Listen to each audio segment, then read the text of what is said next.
Hello, everybody, and welcome to the Tardis Zone live on this Friday. It's Friday, isn't it?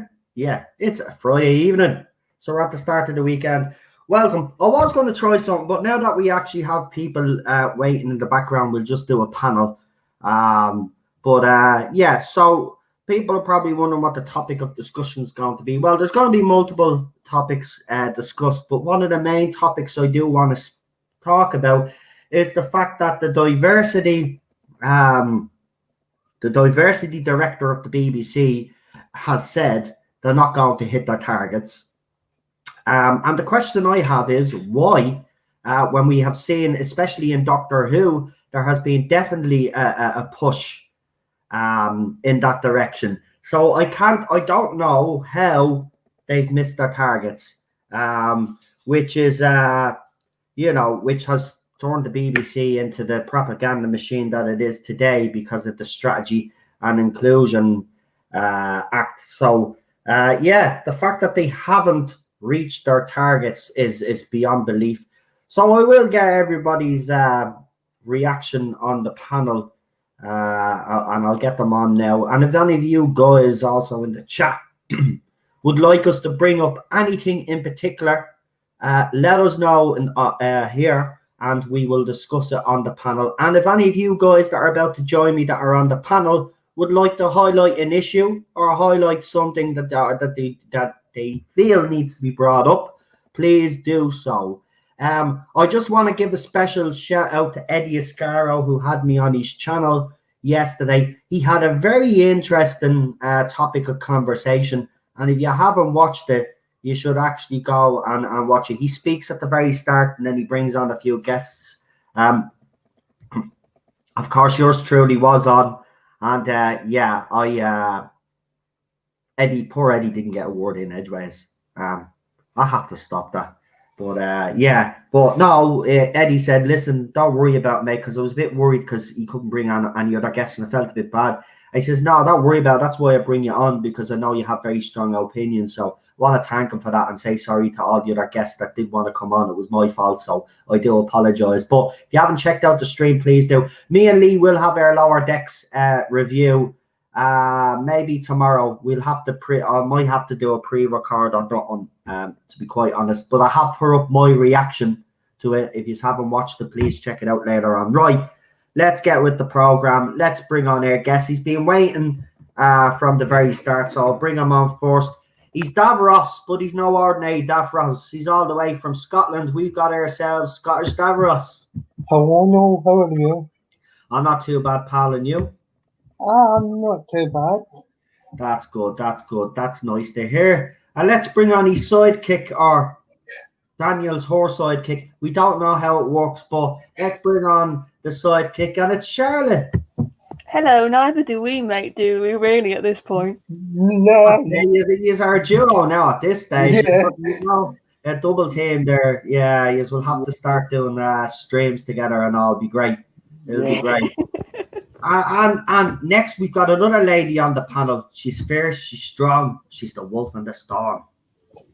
That rhymed. I didn't even mean to do that, and that rhymed. That was good. But hey guys. Hello.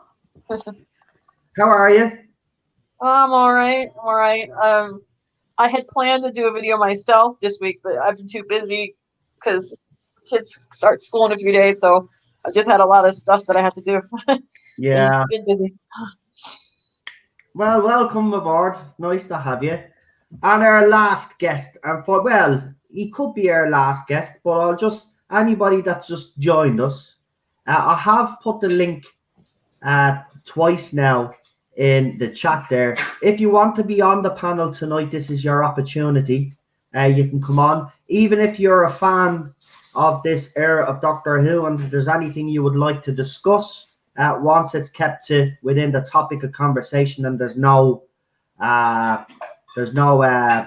nastiness, or if you've got a point to make, you're more than welcome to come on. I see Eddie did this yesterday, and I thought it was a great idea, but he was bringing guests on one at a time. Might as well do the panel like this. But if anybody wants to join the panel, you're more than welcome, and if you do have a point to make, please do so. But our last guest for now, he's a being but he has a bit of a problem.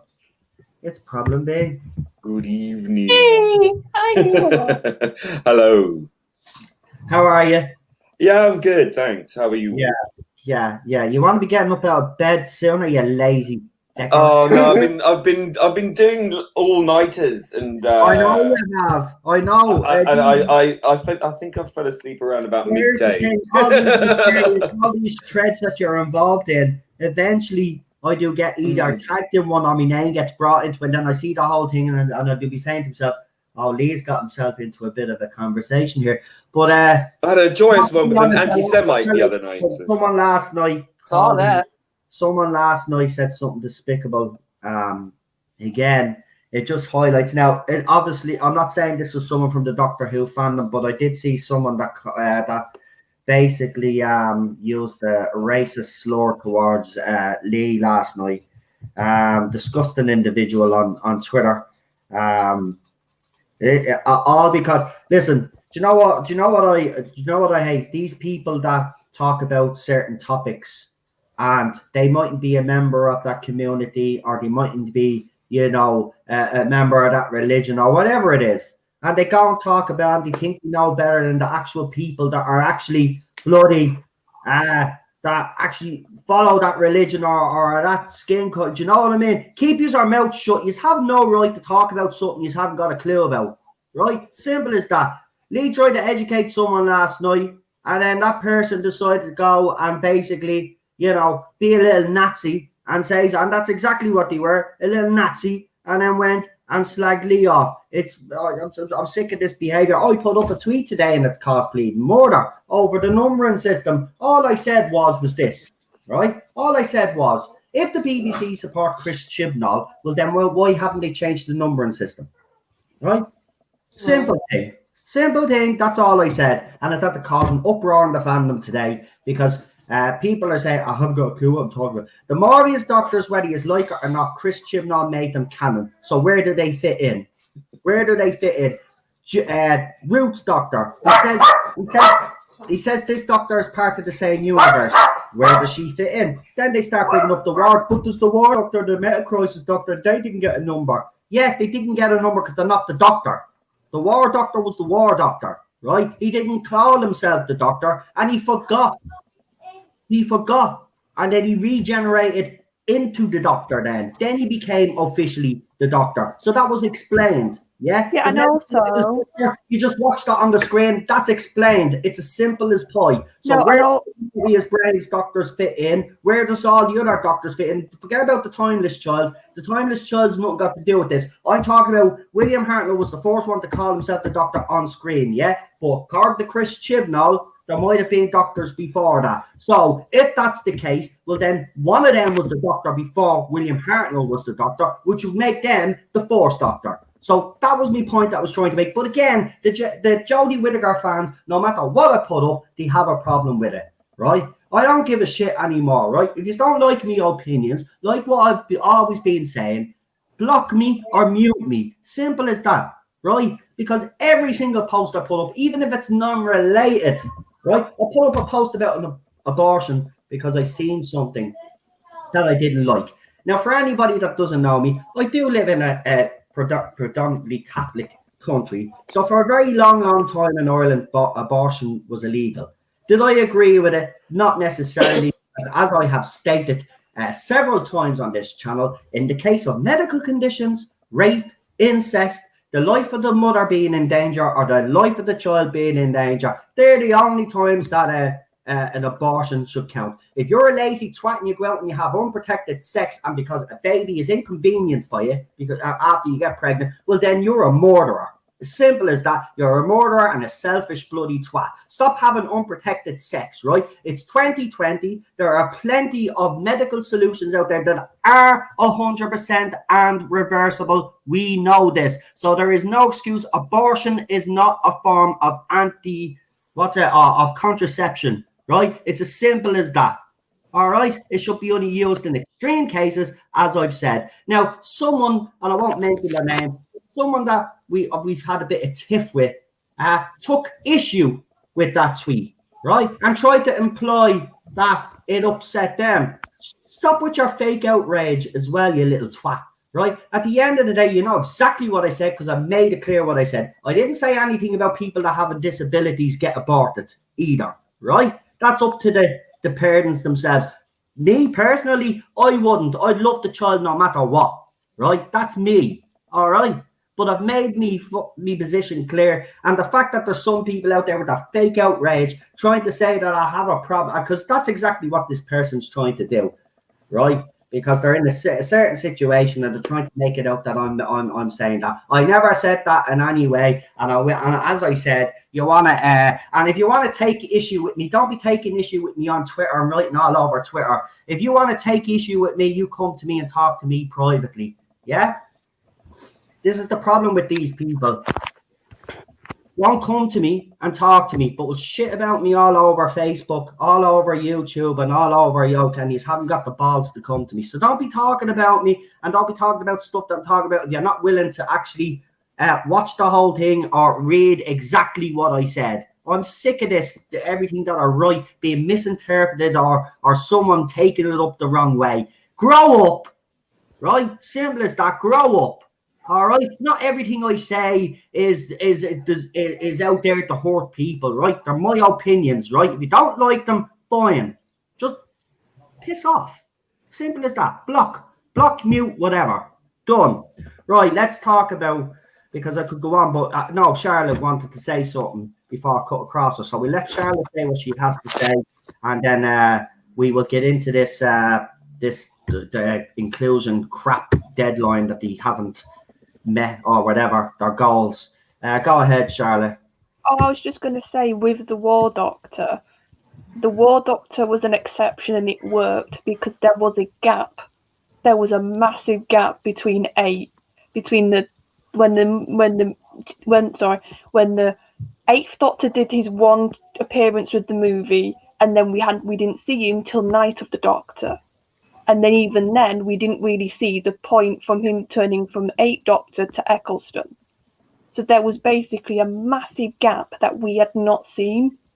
So you cannot compare having an actual nice gap that Moffat at the last minute said, oh, I can't use Chris, so I'll use the War Doctor.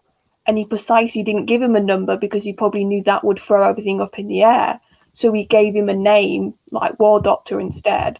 So you cannot compare what Chris did, where he's trying to say, do you know where there's not gaps? I'm going to insert doctors. That's the complete different situation. Yeah, I didn't like that. And even you will get some criticism because then you don't know what you're talking about. And this is what these people have been saying to me. You don't know what you're talking about. Well, you don't know what you're talking about. It's so funny that you tell me to cite sources when Beth from the Time ladies herself has said that the Timeless Chill, how it almost fits into canon and how the Morbius doctors are doctors, right? So I don't need to cite sources. This is coming from the horse's mouths themselves. Well, I have to interject and say that at the time, and I still hold this view, that the Eighth Doctor should have been given the role. I think he should have been the War Doctor, if you like. I love John Hurt, obviously. He's a legend. Great, but I still think that, quite honestly, that was Moffat's first big, major retcon mistake. But to use that to justify what Chibnall's doing is disingenuous, I think, because, as you said, it was explained away. But I have to say that Chibnall's Timeless Child thing is that times however many fucking doctors there are supposed to be now. You know, it's that amount of times worse. I didn't like that particularly. There were issues with Moffat's era, and I was as vocal then as I am with Chibnall now. But the fact that Chibnall has gone so many times further into the realms of fuckvissery, I will speak out against it because I think it's very shady. I think it's very badly executed. I think it was done deliberately to be divisive. I don't think Moffat was trying to be divisive. I think he was trying to be creative with the situation that he found himself in. Exactly, and he did it for the simple reason was because of what RTD had done in his series, and he wanted to bring everything back. So this was his way of doing it. This was his way. It was explained. You're right. This is, well, it's always from the other. They're always disingenuous when they come back with it. Again today. Well, they're reaching. There's anything they can. On this channel, I don't care. But Mr. Tardis reviews again with his propaganda mouth having a go at people again today because of the. Well, I offered to him to bring me on his channel. He ignored me. Of course, he ignored you. They never come on because he doesn't want his point of view challenged. Right, and anybody that does challenge him, he blocks. It's as simple as that. Okay, I'll speak to his fans then. I'll speak to them directly and say, okay, listen up. I said I'd come on and we'll have this out, okay, once and for all. He hasn't replied. Now, if this is someone you follow and you think that this person is right to not have me on, please tell me why. If you feel he's wrong and he should have me on, maybe you should have a word with him and challenge him to bring me on. Well, so we'll have it out. Here's the thing. When I said, let's discuss this, he said he wouldn't give a bigot like me a platform. This is the excuse he's going to use. And I even told you when you wrote him, because you told me that you did. And I said, I guarantee you, he'll come back with something like that. I already faced bigotry yesterday when I was dealing with an actual bigot who was actually mocking Jews and all the rest of it, which I have Jewish heritage. Yeah, and I'm a member of the bloody rainbow mob, okay, apparently. Through dint of my birth, I am a gay man. I've experienced homophobia, which I can guarantee you, Noel is not a homophobe. So yeah, I mean, all this nonsense about bigotry and all the rest of it. When you live my life, right, you know what bigotry is because you come across it. Okay, I came across it years ago. Okay, I've been around the block for a number of years. I've seen homophobia when it was a thing back in the 80s and 90s. It's not like it was at all. I feel a lot of the times the current situation with the LGBT plus whatever it is nowadays is pretty much signing my own death warrant because the way they behave is provocative. And I disagree with that. But that's because I can think for myself, not because I adhere to any particular ideology. I am an individual first. You've got your own brain. You've got your own feelings. You've got your own. Yeah, I refuse to be called a bigot. You're not a bigot. Simply, yeah. But this is my argument in response. If he does try and say anything like that to me, which he hasn't, because he hasn't replied at all. He's just throw that at you, but he will find something. That's what people like him do. Listen, he won't throw the bigot, but he'll find something to throw at you because. Listen, that's all they resort to. Look, he's on Twitter all the time, and what he does is this, right? I don't know. I don't follow it. So here he goes. He goes, here we go. We take a look at how the hosts of talk radio use rhetorical devices and outright lies in order to push a false narrative with Doctor Who. What's false with the fact that the show has lost over 7 million viewers, Mr. Tardis Review? What's false that the show has nosedived? The show has nosedived. Like, there's no false propaganda here. At the end of the day, you're the one. See, this is what startles me about Mr. Tardis Reviews. When he goes on one of these little rants, right, he's actually describing himself and the people that support him, right? He's not describing us. Everything that he accuses us of is what he actually does to everybody else. He's very clever. He never directly does it, but he knows he has followers that would come after, say, me, Lee, or anybody else that has a problem. And these posts are designed to do that. And every time he comes up with a post like this, all he is doing is actually furthering the hatred in the fandom, when some of us in the fandom have said enough is enough, and just... We have tried everything. Listen, we have tried everything. I mean, I've gotten criticised. People don't realise I have been backing off. Lee will tell you this. But every time, and it's still going on now. It's still going on now, and I'm still ignoring it, right? They're not interested in peace. They're not interested. All they want to do is silence absolutely everyone. Now, listen to this part, though. Listen to this part, because this is where he totally loses the plot, right? So he says, people who don't even watch or care about the show, but use it to spread bigotry and hate, buckle up, he says, right? So he says, to be very, very clear, this video is not these people disliking something I like, therefore bad. No, this video is explaining how people with bad intentions and bigoted agendas use Doctor Who as a vehicle to spread bigotry under the veil of critique. Right, I'll say something. That's exactly what you guys do. You have used Doctor Who as a platform for all of this rhetoric and all of this crap, right? And any fan that has ever had a problem with the direction the show has gone in, you have labelled them trolls, bigots, because the media started it first. You have picked up on that, and you have been the biggest supporter and the biggest mouthpiece of all of this crap, right? It's not. These were genuine people. Paul Clark, that was on that talk radio, is a Doctor Who fan. Mr. Tardis reviews, right? A lot of the people that were on that show were also the general public, all right? And the general public, it doesn't matter about the fans walking away, Mr. Tardis reviews. You don't get your dumb plank. Is that the general audience has walked away. And if BBC can't get that general audience back, well, then the show is going to stay in the position that it's in, Mr. Tardis reviews. So instead of actually using your platform to actually decide that is genuinely concerned about the direction of the show, why not actually analyze Chris Chibnall's era and actually give it a fair and balanced analysis, and you will come to the conclusion, like all of us fans have for the last year and a half, that Chris Chibnall is way over his head. Now, I'm sorry, Mr. Tardis reviews. I'm sick and tired of this, and I'm going to open an invitation again on this channel for you to come on and to actually talk and debate. Yeah? And let's both challenge each other's point of view. Yeah?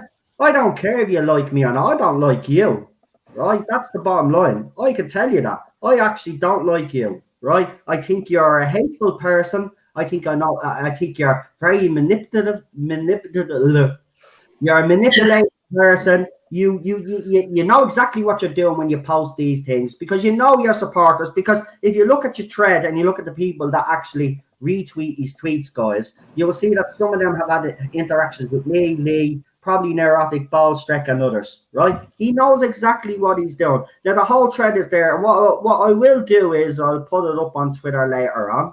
There's nothing he can do. I mean, it's already up on Twitter. I can't put it in video form for you because I'd have to. Maybe I'll censor his name, but I'll show you what he says. It's absolutely ridiculous what this chap is doing, because he's the one that's continuing this by these posts, and he's not the only one. There's a couple of YouTubers as well out there that, you know, back him up, and you know, they think the show is all rosy and the ratings are healthy and all this. And you know what?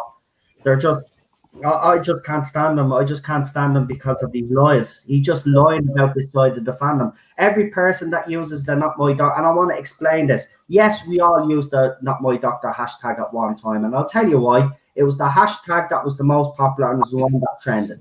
Right? Then after the Timeless Children, a new hashtag came to the fore, right? But now I want to make one thing clear, right? I hadn't used the Not My Doctor hashtag since last year, right? Then we started using Not My Doctor Who, right? But that was taken over by someone, and then they start doing things that we didn't like, and we stopped using that hashtag. I wish that Mr. Tardis reviews and others like him would actually stop calling people Not My Doctors. They know you're not. They know you're not. They're doing it on purpose. They're doing this on purpose. They're doing it on purpose. This is what I'm trying to say. They want to lump everyone together.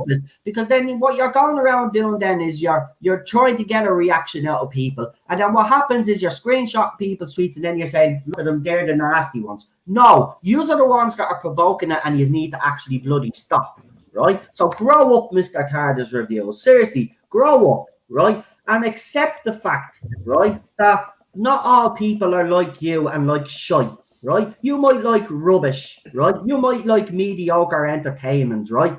But me and others, we want their show, Doctor Who, to be at a certain level and a certain standard, and it's not. And that's down to Chris Chibnall and others and people like you that support this rubbish. So you and the rest of them that support this are at fault for the current situation that the show is in. Yep. So you've nailed it. Exactly. I mean, I wanted to say that as well about the casual viewer. I mean, bearing in mind the vast majority of the numbers that Doctor Who has had over the years has not just been the hardcore fans. This was when people who weren't invested for years into the show, you know, people who watched it, tuned in because it was fun, because it was an adventure story, it was exciting, it had loads of things going on that were just, you know, completely out of this world and inventive and crazy. Now it's just preachy, dull, boring, and people don't like being lectured at. You know, if they want to be lectured at, they'll go to university and be lectured at, you know, or they'll pay to go and be lectured at, you know, because it's a subject that interests them, but not this propagandist kind of very obviously propagandist platform that it's being used as now. People are savvy to that. People are very aware of when they're being propagandized at, and the BBC and a number of other franchises which have been taken over with the same messaging. I mean, it's so patently obvious to anyone with a brain that's more evolved than an aphid can see it. Okay, it's not a conspiracy theory. No, it's not hidden. It's so opaque and in your face. It's undeniable. We even had Kurtzman, who's running Star Trek into the ground, saying that he wants to use it as a platform. Doesn't care about Star Trek. He's pretty much said, I don't care about Star Trek, I care about the politics. And as Terrence Dix once rightly said, if you're focusing on politics rather than the story, you're not looking at the right aims. That's me paraphrasing a quote from him. And you can look at that up. It's a quote on YouTube. It's about 24 seconds long. I suggest you go and look at that, and watch that, and absorb that. Because, yes, Doctor Who has had politics in it before, but it's always been quite well balanced. Yes. Some of the more political leaning partisan politics in Doctor Who, the episodes themselves, the stories themselves weren't very popular. And they also weren't also that great. I mean, Rabbi might say they were. I mean, I don't think they generally worked very well because they were too on the nose. And a lot of people sniffed that out and they go, not so keen. You know. Right.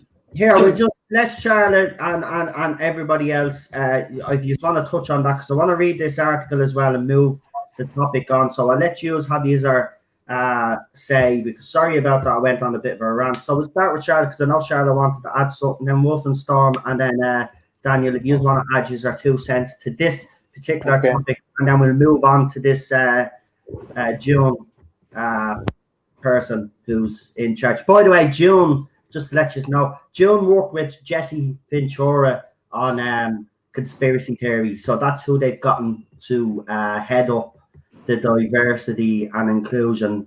The irony. Yeah. So go ahead, Charlotte. Sorry about that.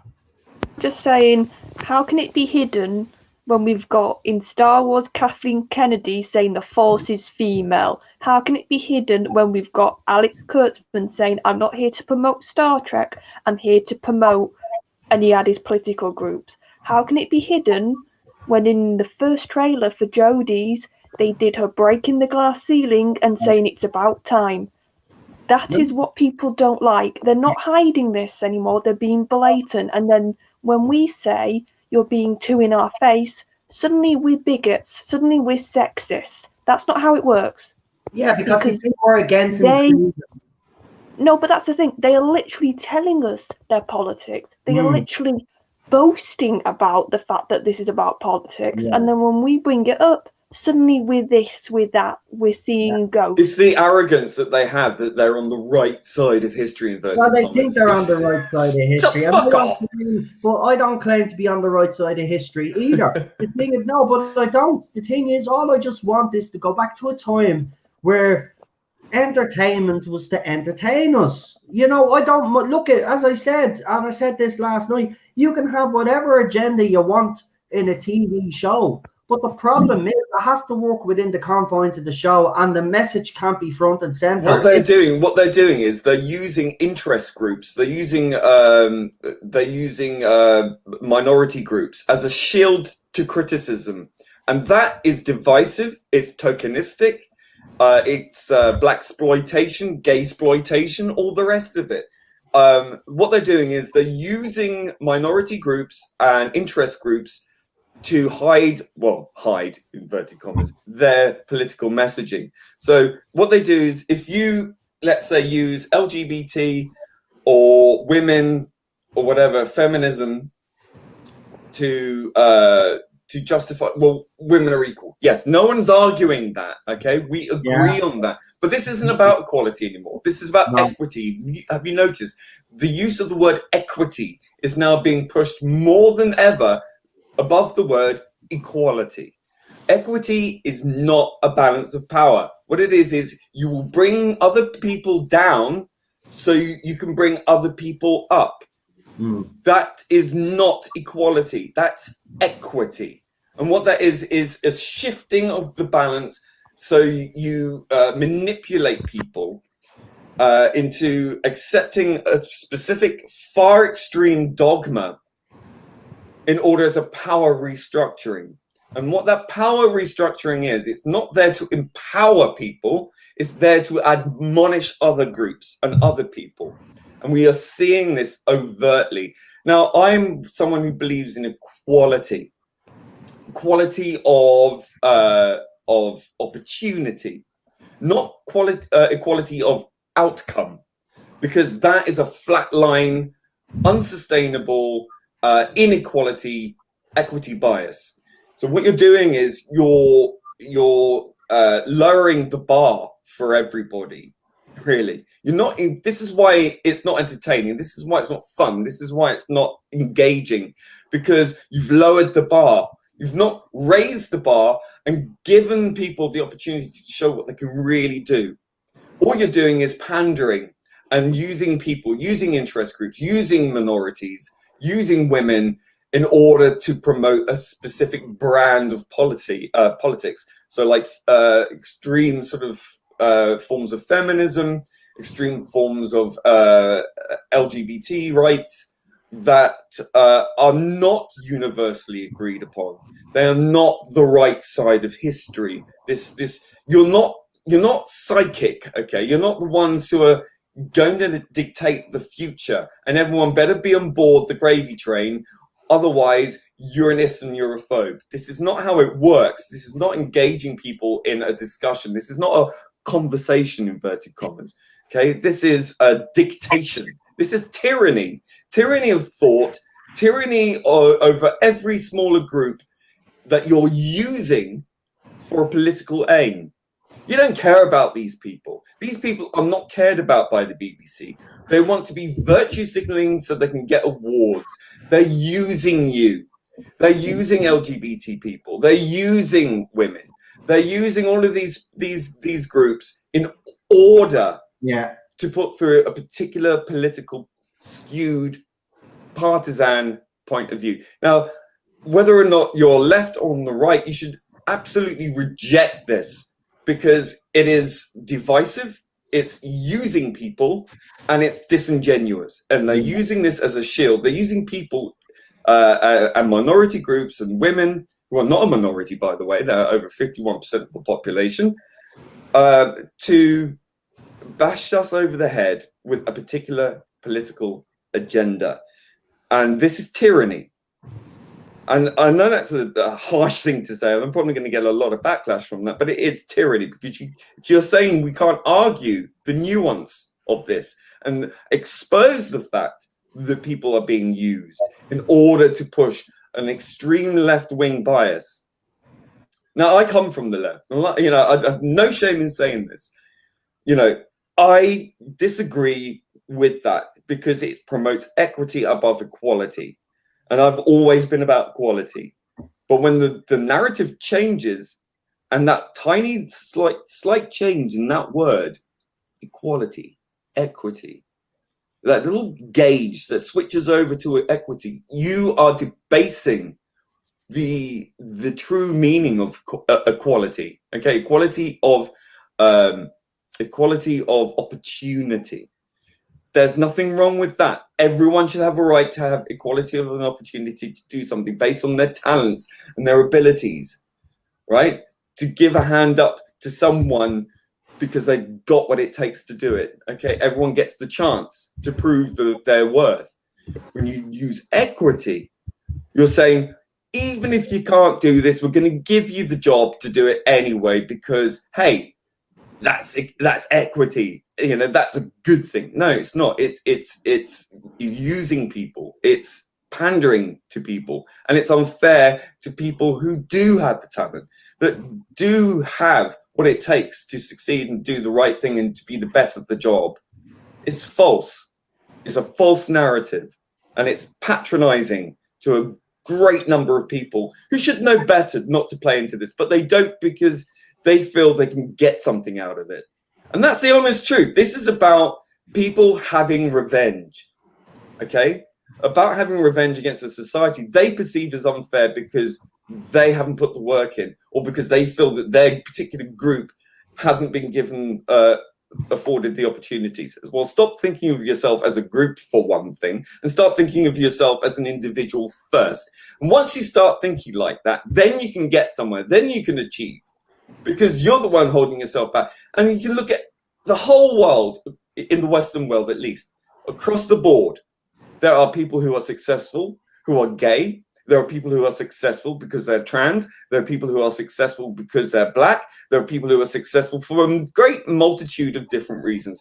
Not because of their group that they belong to, but because they are talented. They're good at what they do, and they get recognized for it rightly because they work for it. They got there through their ability, and because the equality was there. The equality of opportunity was there.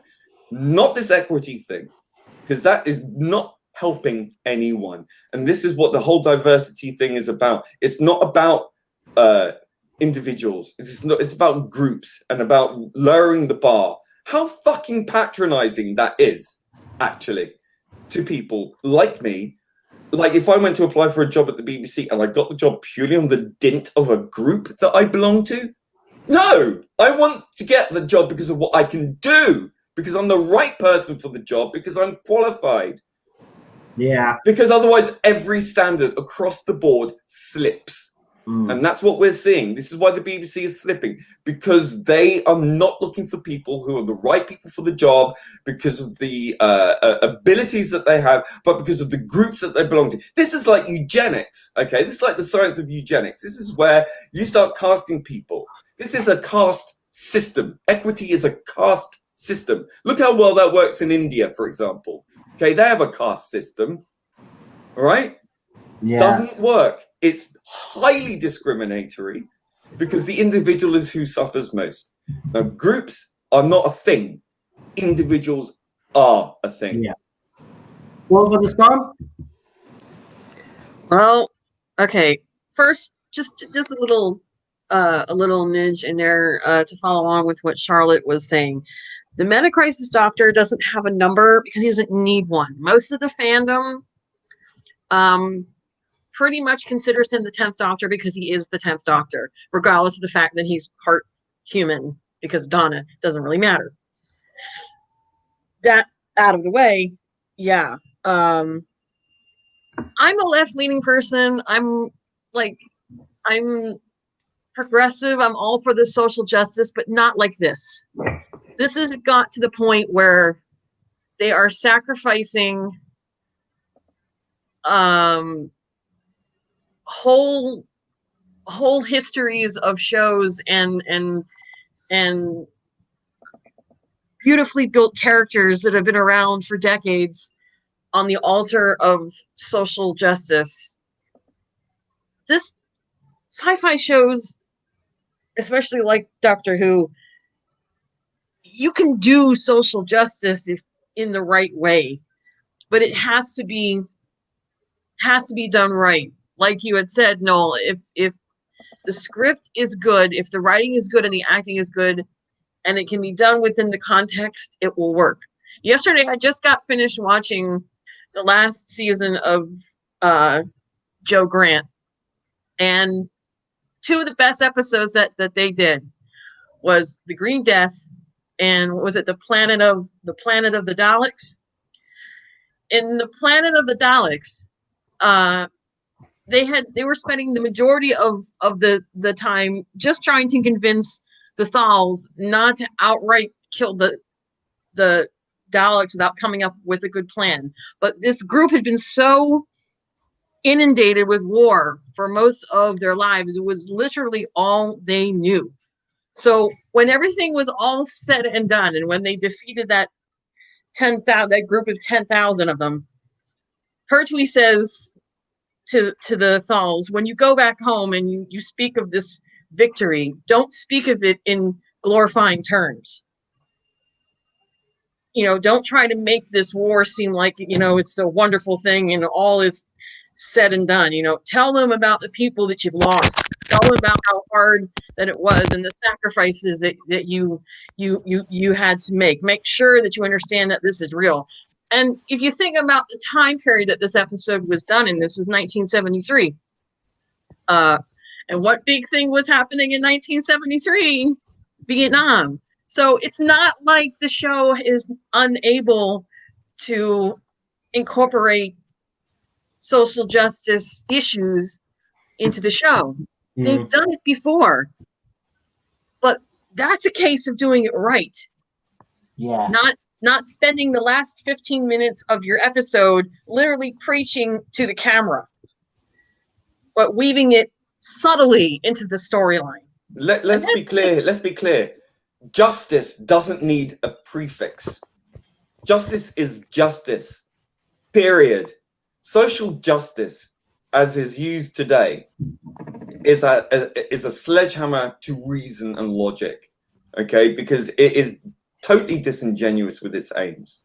Okay, this is a whole bunch of new form of white supremacy, if you want to think about it in these terms, because what it is a bunch of white people with guilty complexes who are clearly underlying racist with their bigotry, that they are the king of the black people or the king of the LGBT people, that they are the ones, the saviors of everybody, who are going to open up the Western world to every idea, good or bad, doesn't matter, all are welcome.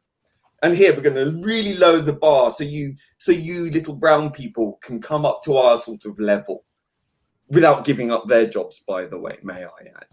Okay, so don't lecture me about social justice, because in this new equitable age that we find ourselves living in, okay, you find that at the bottom of that pile are heterosexual white males who have the highest suicide rate in the Western world, who have the lowest school grades in the Western world, who are being admonished left, right, and center.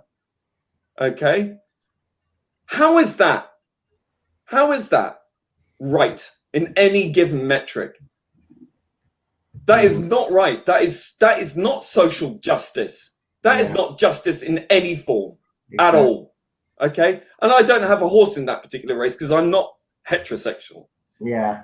But I will speak up for them because fuck me, no one else is. Because it's anathema to these people. It's like garlic to vampires. Okay? I'm sorry, but that's how I see it. And it makes me bloody angry. What the fuck does the average straight white dude have to do with all the historical wrongs that went on before they were even born? Nothing. Nothing. Get it through your fucking heads. Nothing. Calmly, calm. No, it just drives me up the fucking wall. I know it does. You know, and it needs to be said. And it's like, it's not racist to fucking say it.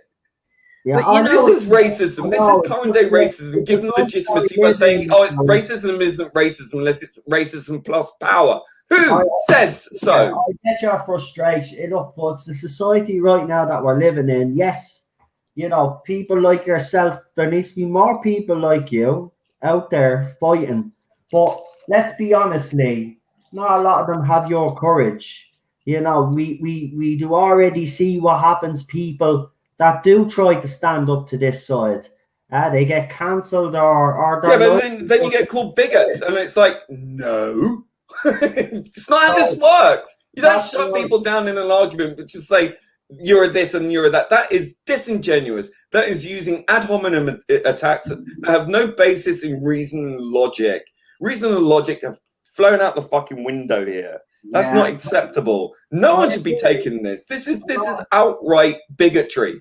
I know, I agree with you 100%. But here, let's get Daniel's thoughts on it as well. No, I know you go off on you like me, and I understand that, and I don't really cut across you because I don't want to. No. I've taken up enough time. But from now on, I'm going to, because you're getting out of hand. I'm only right, Daniel. I'm only joking, Lee. You know I am. I take it all the time. We take the Ian didn't like him last night either, by the way, winding him up.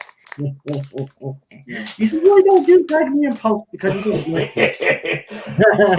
It was funny, a bit this morning. All right, I'll do it the next time. And I was going to write back, Ian, tell him the truth. It's because you don't like him.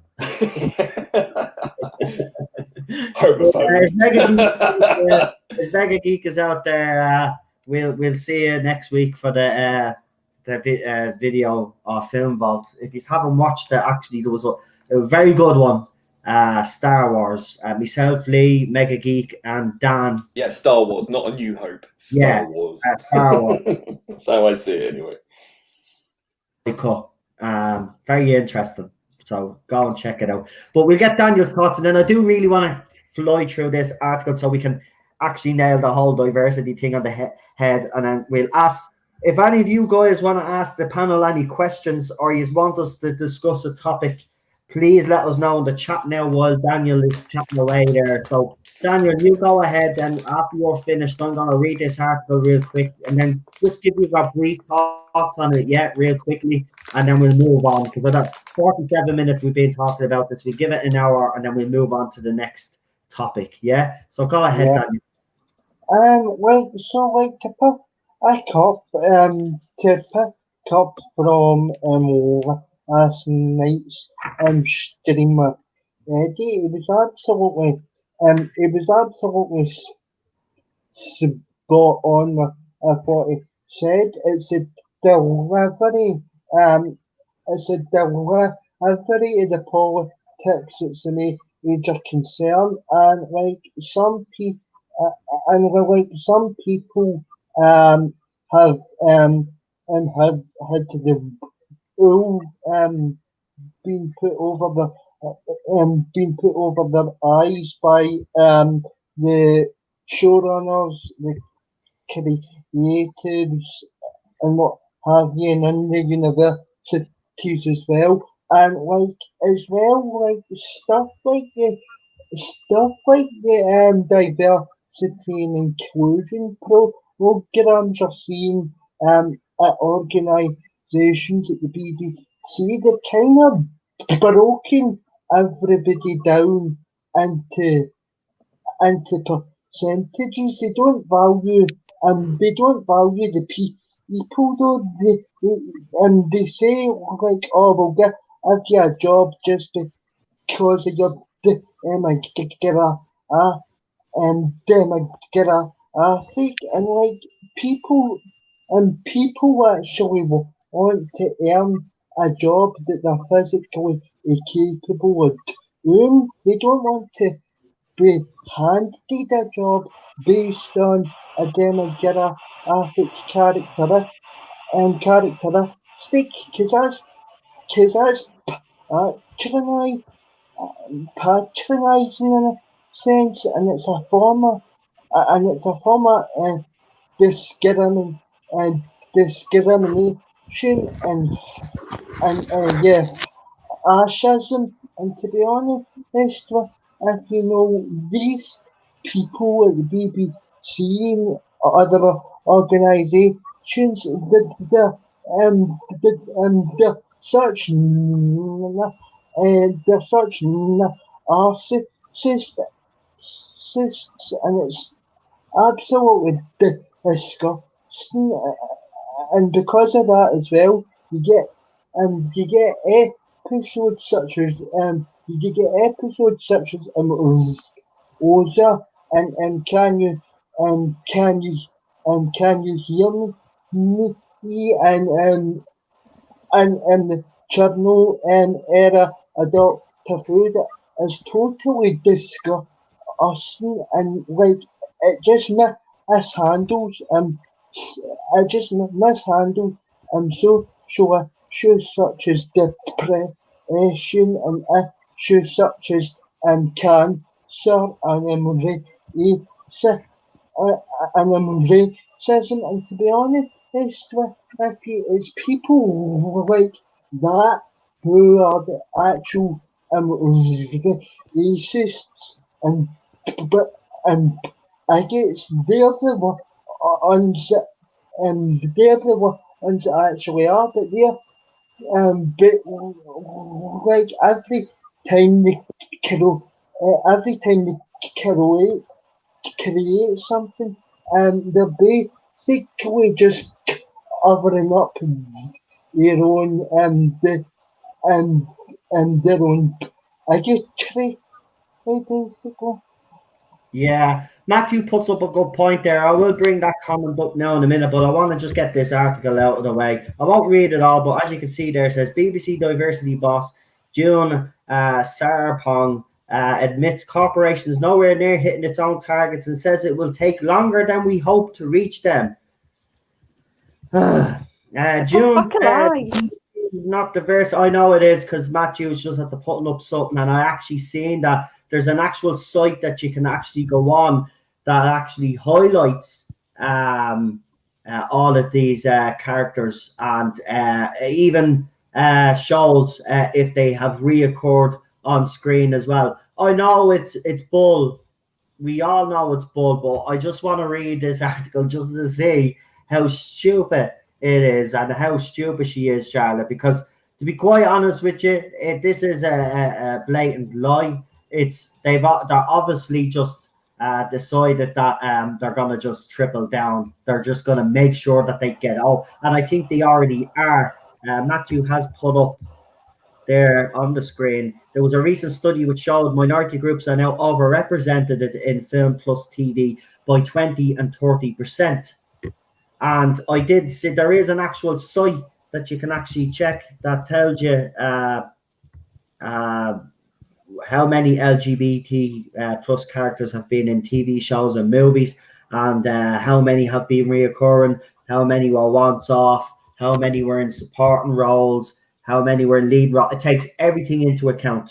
So she added, it'll take longer than hope to reach its BAME leadership target. Oh, leadership target. Okay. Right, well, then this is slightly different. So basically what she's basically saying there is there's still too many white men in that position. We've already seen the high profile sacking of Neil, what's his name? That presenter, Neil Andrews, is it? Andrew Neil. Yeah, so Andrew Neil, the Wiggy.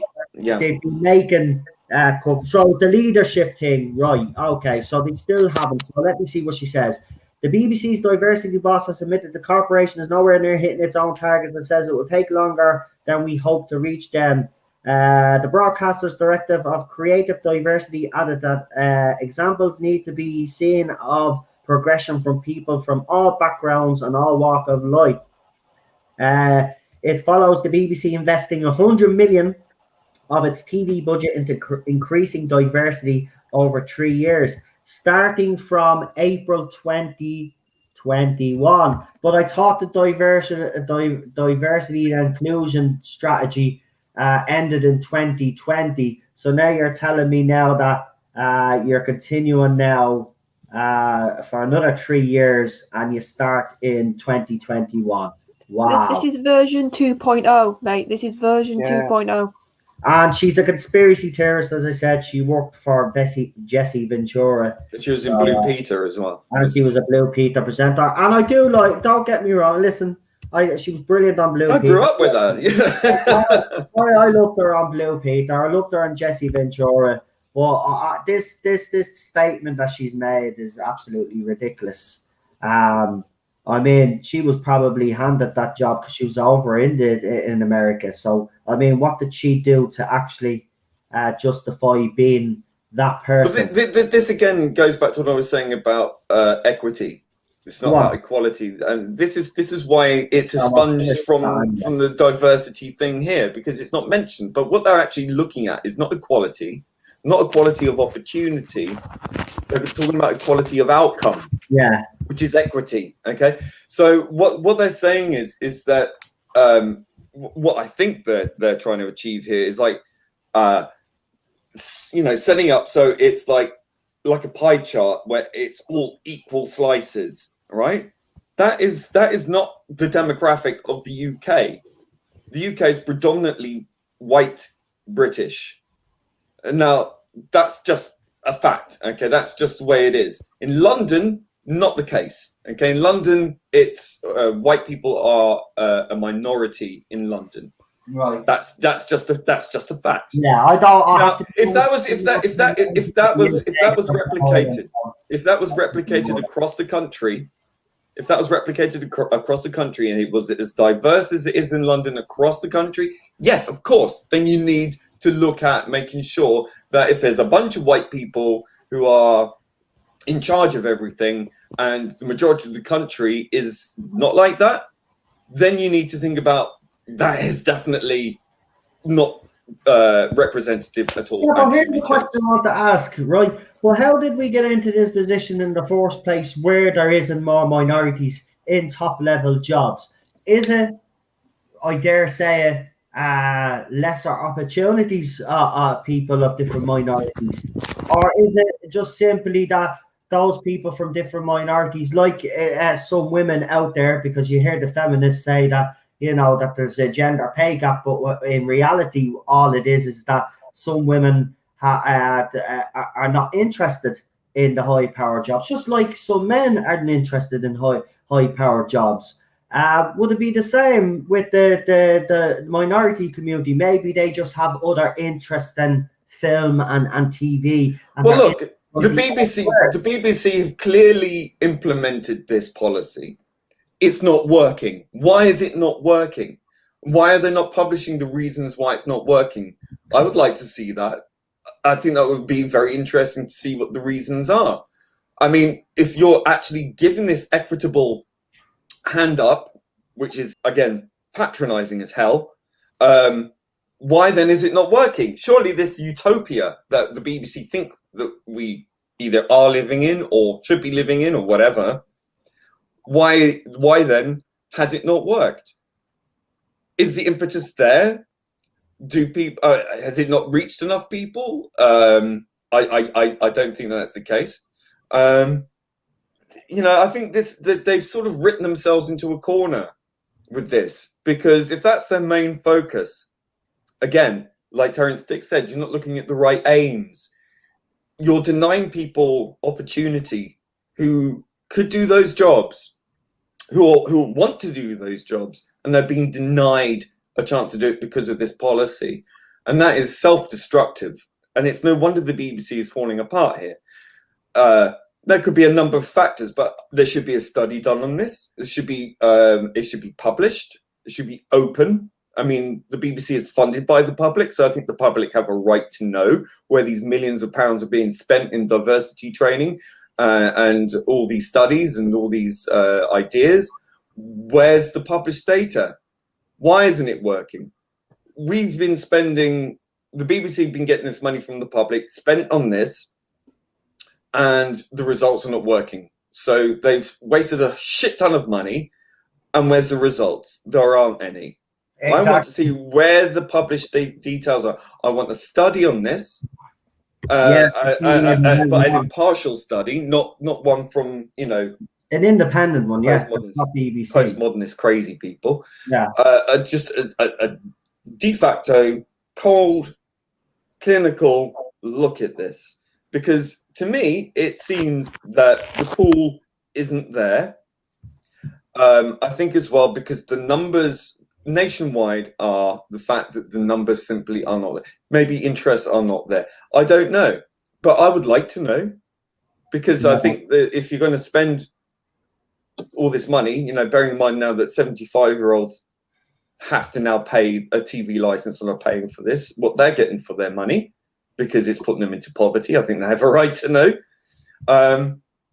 Yeah, I think it's as I think we could all see this coming down the road. Really, quite honestly. Because it's not realistic. It's not you know you're looking at a pool of people that maybe just do not exist in the numbers that they think that there is. Maybe that's a fault within the education system. Maybe there's a problem somewhere else. Let's look at it. But let's be open about this. Let's be honest about it. Maybe it's just a simple case of the matter that, like the gender pay gap, where women generally are not working the same hours as highly competitive men, or perhaps that women are taking more leave in order to look after their children. There is also that possibility. Let's look at the evidence. That's it. But they never release any of these reports. So they should. Propaganda bullshit all the time. But listen, we have got past the hour mark. So with that, there is a question on the screen to actually change the subject. So we will, but thank you everybody on the panel there for contributing to that little segment. But we will move on. Listen, we could speak about this. We could talk about this all night, and I'm sure we will pick up on it again.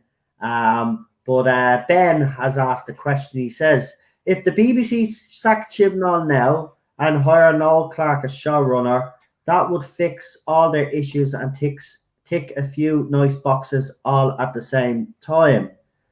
Okay, it's not a question, but guys, what do you think about that? I think that's a little bit unfair to say, though, especially as Noel Clarke is a very talented. I do get what you're saying. They would be, but they're not going to go for Noel Clarke. To be quite honest with you, Clarke, would he want to? I mean, ask him first. Yeah, maybe he would say, "I don't want to be a diversity." He'd be too edgy. He'd be too edgy for Doctor Who. If you've seen his stuff, it's quite edgy. I wouldn't mind him being showrunner. I think he could actually do a great job. He was on the show. You know, he starred in the show. He understands it. Yeah, notice how us bigots didn't have a problem with Noel Clarke. We need to be kind of moving away from previous. We need a new, fresh eye look at this, I think, to be quite honest with you. Yeah. No, we don't need a fan because Chris Chibnall's a fan. Look what he did. Yeah, Noel Clarke would be a good choice, but they're not going to go for it. Anybody in the panel, just briefly, anybody in the panel think that Noel Clarke would be a good option? Daniel, I see your hands up. You don't have to put your hand up. You're not in school, mate. Go ahead. Well, yeah, I generally think he would be a good choice, but however, and he would be the ideal choice, for me, if I was kind of showrunner for the show, because I think he's got some really ambitious ideas that could actually gain interest. Back now, the BBC aren't interested in getting a man and Noel Clarke's talents. It's just going to be the same. It's just going to be the same methods they use. It's a rinse and repeat methods. They're going to get some idiot in charge after Chibnall with the same sort of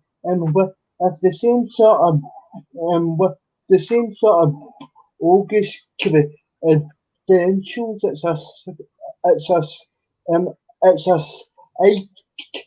The BBC aren't going to escape for history's going to keep repeating itself now with the BBC. Yeah, I agree. I mean, they haven't learned their lesson so far, have they? So I mean, look. Well, that's madness, isn't it? I mean, if you try something over and over and over again and get the same result. What was it that Albert Einstein said? It was something like if you keep doing the same thing and expecting different results or something, that's a sign of madness. Like, because it's something like that. That's not the proper quote, but he does quote something like that, and it actually is very true. Girls, what do you think about Noel Clarke becoming showrunner? Not me, obviously. If I did, trust me, the show would be straightened out pretty quick enough anyway, and there'll be a lot of high-profile sackings, let's just say. Yeah.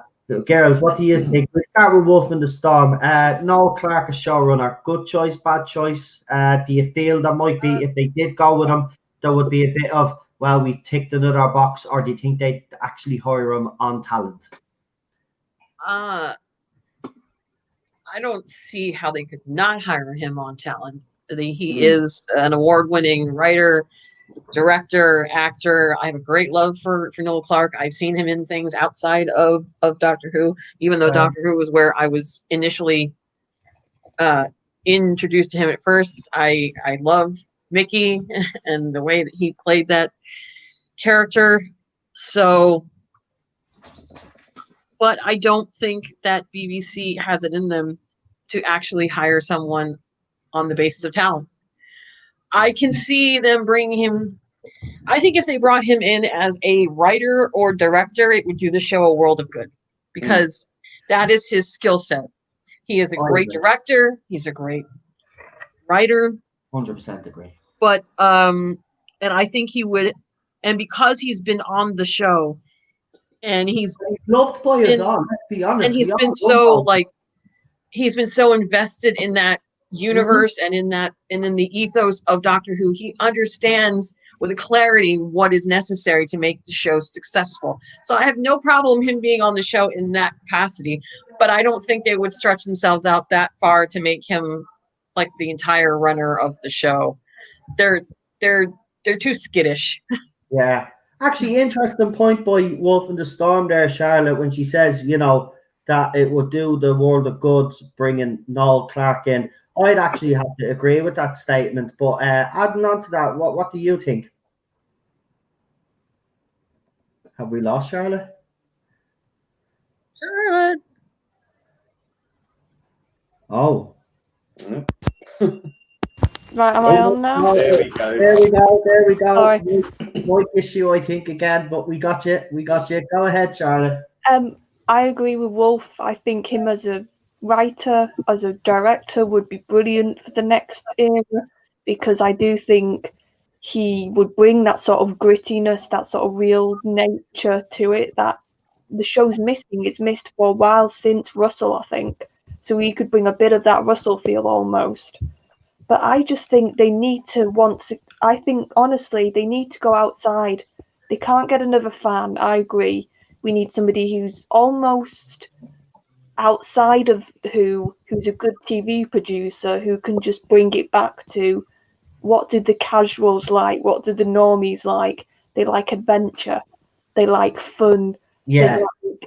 I think a fan gets too bogged down with canon, and I think all of them from Russell, but he was the least sort of bad for this, have been bogged down at times because there's such an innate thing with a fan that they want to touch on canon.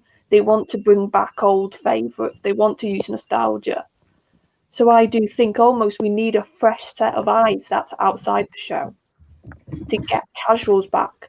I honestly think that's the best way to get normies back next. Yeah, I'd have to agree. I would go with someone like a Neil Cross. Neil Gaiman has been mentioned as well. He would be a good choice. But yeah, we definitely need someone that's on the outside, and Neil Cross would tick all those boxes, actually.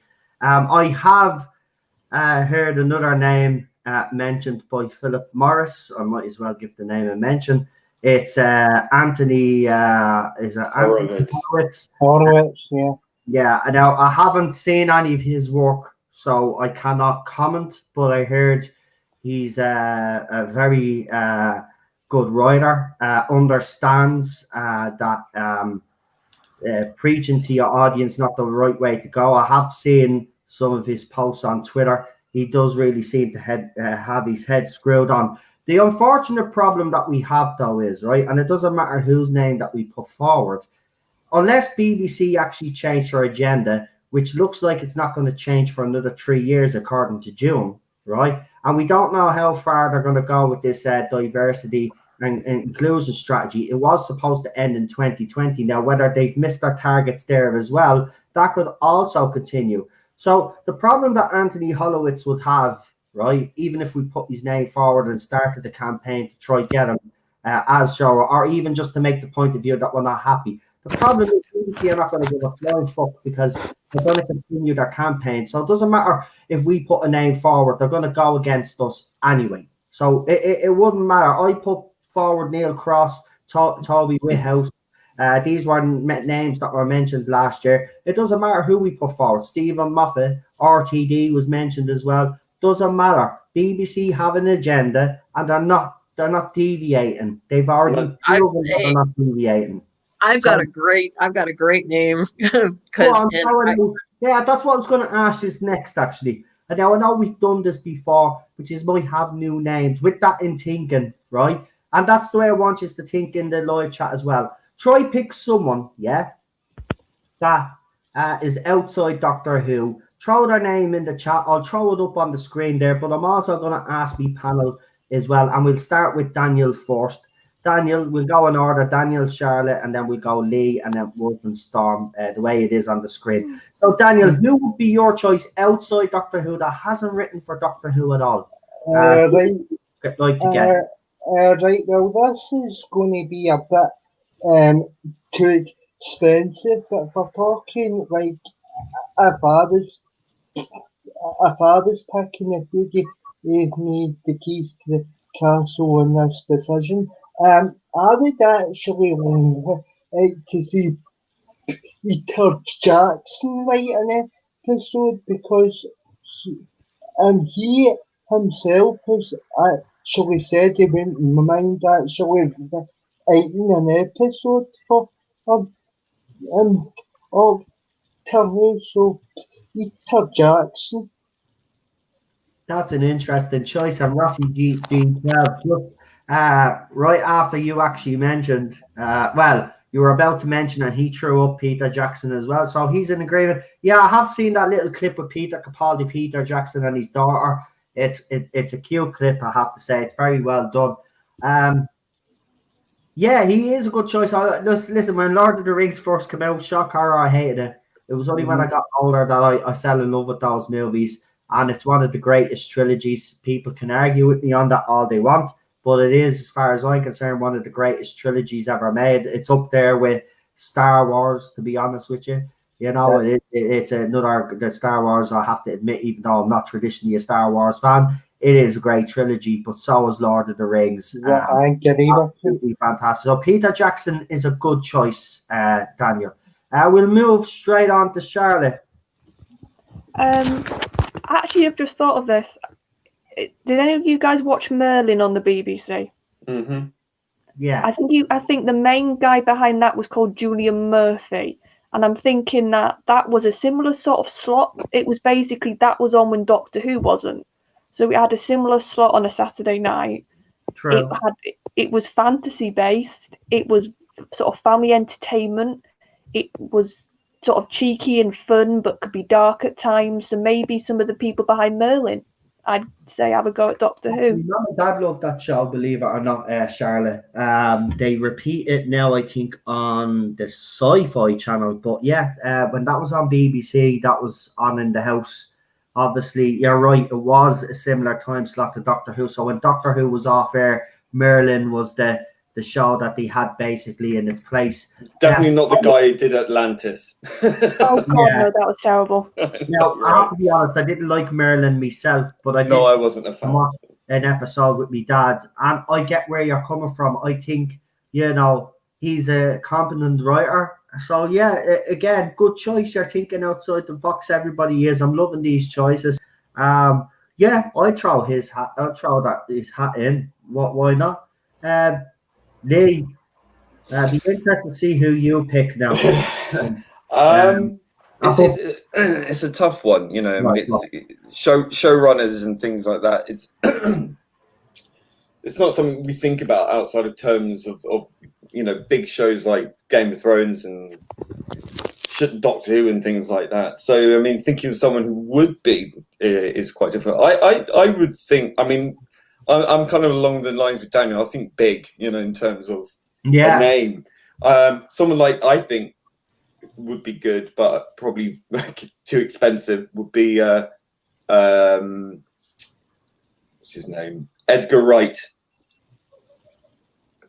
the guy behind Spaced, and Oh, yeah, that show. yeah, Yeah. Shaun of the Dead and all that. That's the Simon Pegg one, yeah. Yeah, Good I one, think yeah. he would be a good choice. Otherwise, I'd go even further left field and pick an unknown. Really, go with someone who's just got the talent, whoever it is. Doesn't matter, Yeah. male, female, black, white, gay, Yeah, I trans, remember frog, exactly. If whatever. they can write and they can construct a good story arc, I don't give a shit what they are. They can be alien for all I would like to see someone who's got a good portfolio, someone who's maybe done some independent stuff, or someone who can show that they have a clear understanding, a love for science fiction. If they have a knowledge in Doctor Who, all the better. But someone who's responsible enough to go, right, well, I'm going to do this right, and I want to know all the lore as much as I can of canon. No, not to tread on the history of the show, but to enhance it, to improve it, to move it forward.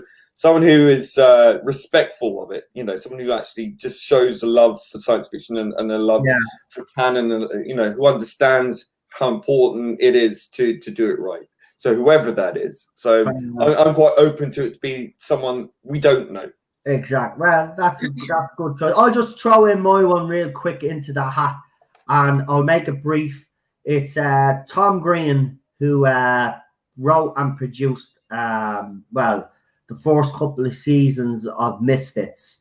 I think if you watch the first couple of seasons of Misfits, especially season 3 is where it starts going a bit on the wayside, because Matt Stevens joins the team.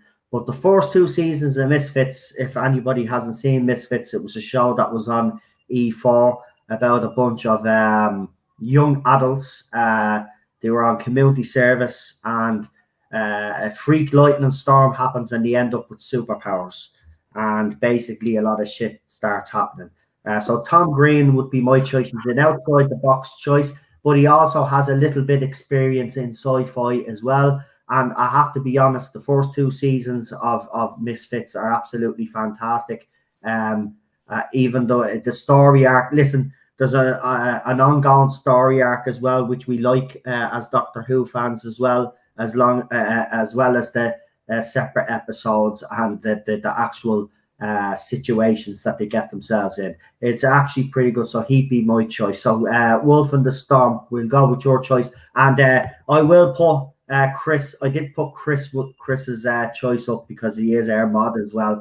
But he said if we're not limited to showrunners in the UK, he said he'd throw in Zack Schneider's name for a 10-episode War Doctor series. But we'll go with Wolf and the Storm. That's a good one, by the way, Chris. I like that. Go ahead. Well, being that I'm not from UK, I'm not as familiar with British producers as you guys are, but I was a massive Being Human fan back in the day, so I really, really believe that Toby Whithouse has the chops. But barring that, I don't know if you guys ever watched the show, but back in the, I would say, mid-aughts, I used to watch BBC show called Robin Hood. I used to watch that, love. Dominic Minghella, who is, I guess, the creator and producer of that show, the 3rd season might not have was kind of shifty, but the first 2 seasons were fucking phenomenal. And I know that the show had its fair share of problems, but it was really, really, really good. And being that it's a kind of, yes, it's historical in a way, but it's more like fantasy, really. I think he would be a very good pick because the show had a lot of bumps and a lot of like behind the scenes problems, but he always managed to make it work no matter what. I mean, we're talking about a show where some of their tapes were stolen off the set. So they had a lot of issues, but he always managed to make it work. And it's one of the few shows where at the end I was like literally in tears because of how emotional that the ending was. So I think he would be really, really, really good. But if, barring that, if you want someone on the inside, there's only one person that I would personally choose because he's directed some of the best Doctor Who episodes I've ever seen. Graham Harper. Both Graham Harper for the win, because he's not only is he familiar with New Who, but he was also been around for Classic. So he knows that show inside and out. I would trust him bar none. Some good calls there. I have another name. I have another name. Reggie Yates. So Reggie Yates, he did another amazing drama called Make Me Famous. He's carving out a strong writing career. He'd bring fun and energy. But Nicholas Briggs, he kind of is an outside choice. I know he's worked on the show and he does write Big Finish. Yeah. I actually want to bring up Nicholas Briggs because one of the rumors is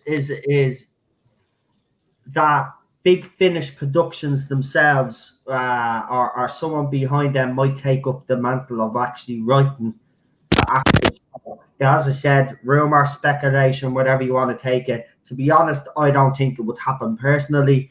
But how would you feel about Nicholas Briggs taking over the whole shebang panel? Just briefly, and then we'll move on to the next. We'll see if anybody else has a different question for the panel. But very briefly, Nicholas Briggs. Daniel, go with you again. Again, if you look at his track record at writing for Big Finish and directing some of the box sets, such as some of the Eighth Doctor stuff, for example, his writing is absolutely extraordinary, and the guy can actually write a good, give a story. So yeah, I think based on his back catalogue, a Big Finish stories, he'd actually bring some fresh ideas and a new vision to the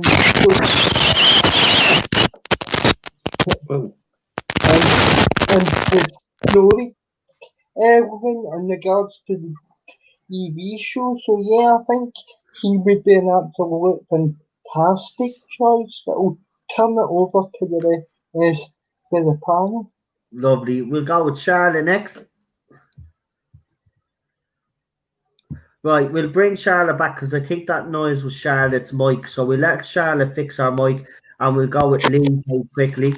Yeah, I think Nicholas Briggs is a pretty standard, pretty good idea. Again, I think that he's got years of experience. He understands it fundamentally. I do worry that he is sort of beginning to pander to the BBC's demands. I don't know how much he plays a part in that. I'd also like to throw in a couple more ideas. There was a TV show back in the 2010s called, which was an adaptation of the Dirk Gently books, which was Douglas Adams. And that was produced by a guy called Howard Overman, who created it. And he was the executive producer. It was a really funny, pretty damn good, very Doctor Who-ish style of production. So I think that's probably I don't know what he's doing now. Yeah, but I think he was involved a bit in Misfits as well, actually, because that name, there you go.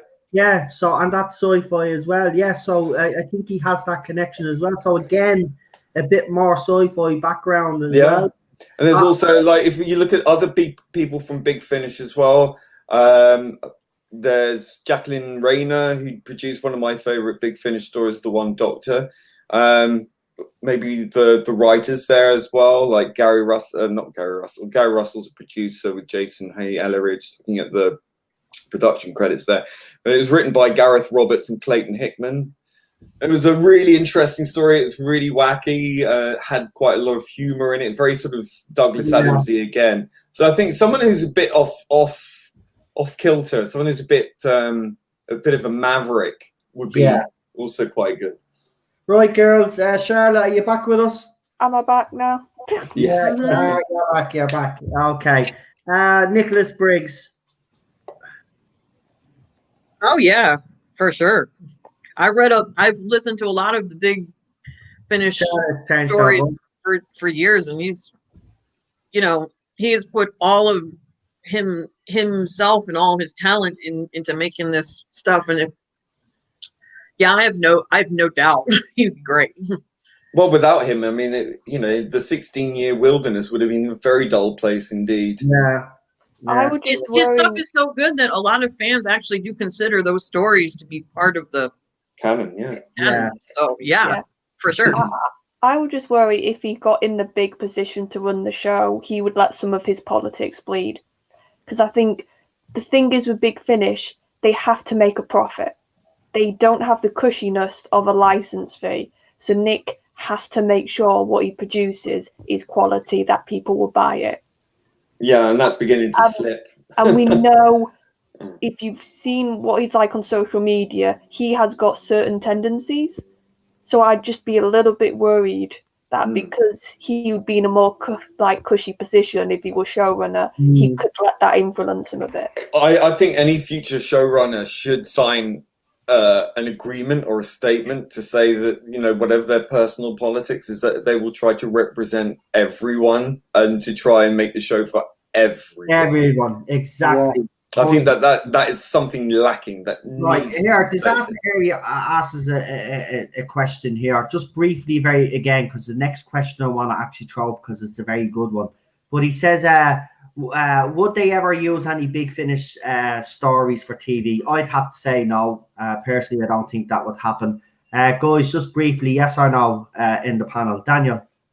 Like I would have to say no, because some of the story concepts can't really be Yeah. on in a television landscape. But I'll turn it over to Charlotte.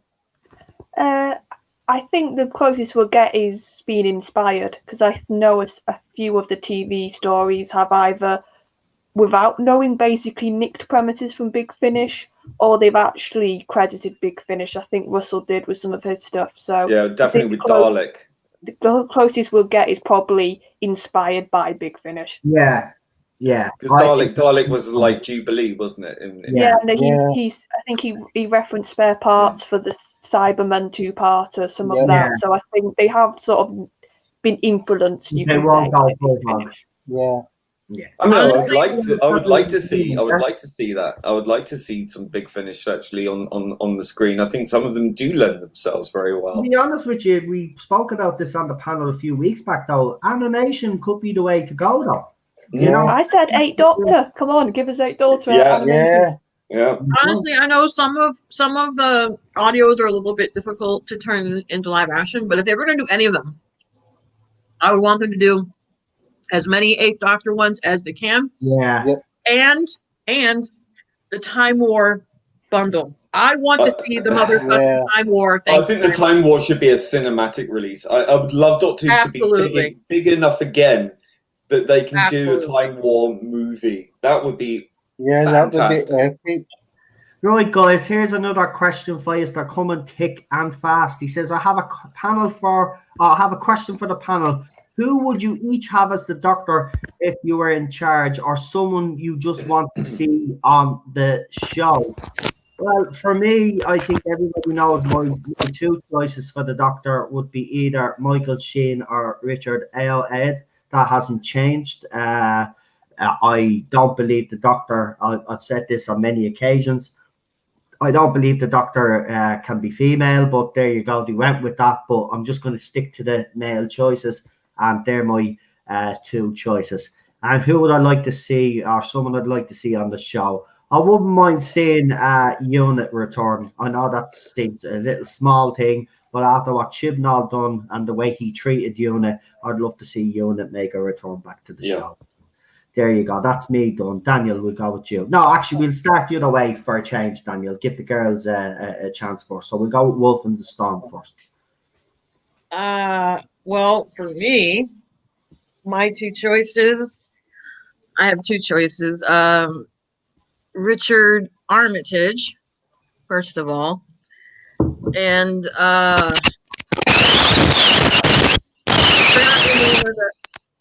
the actor who played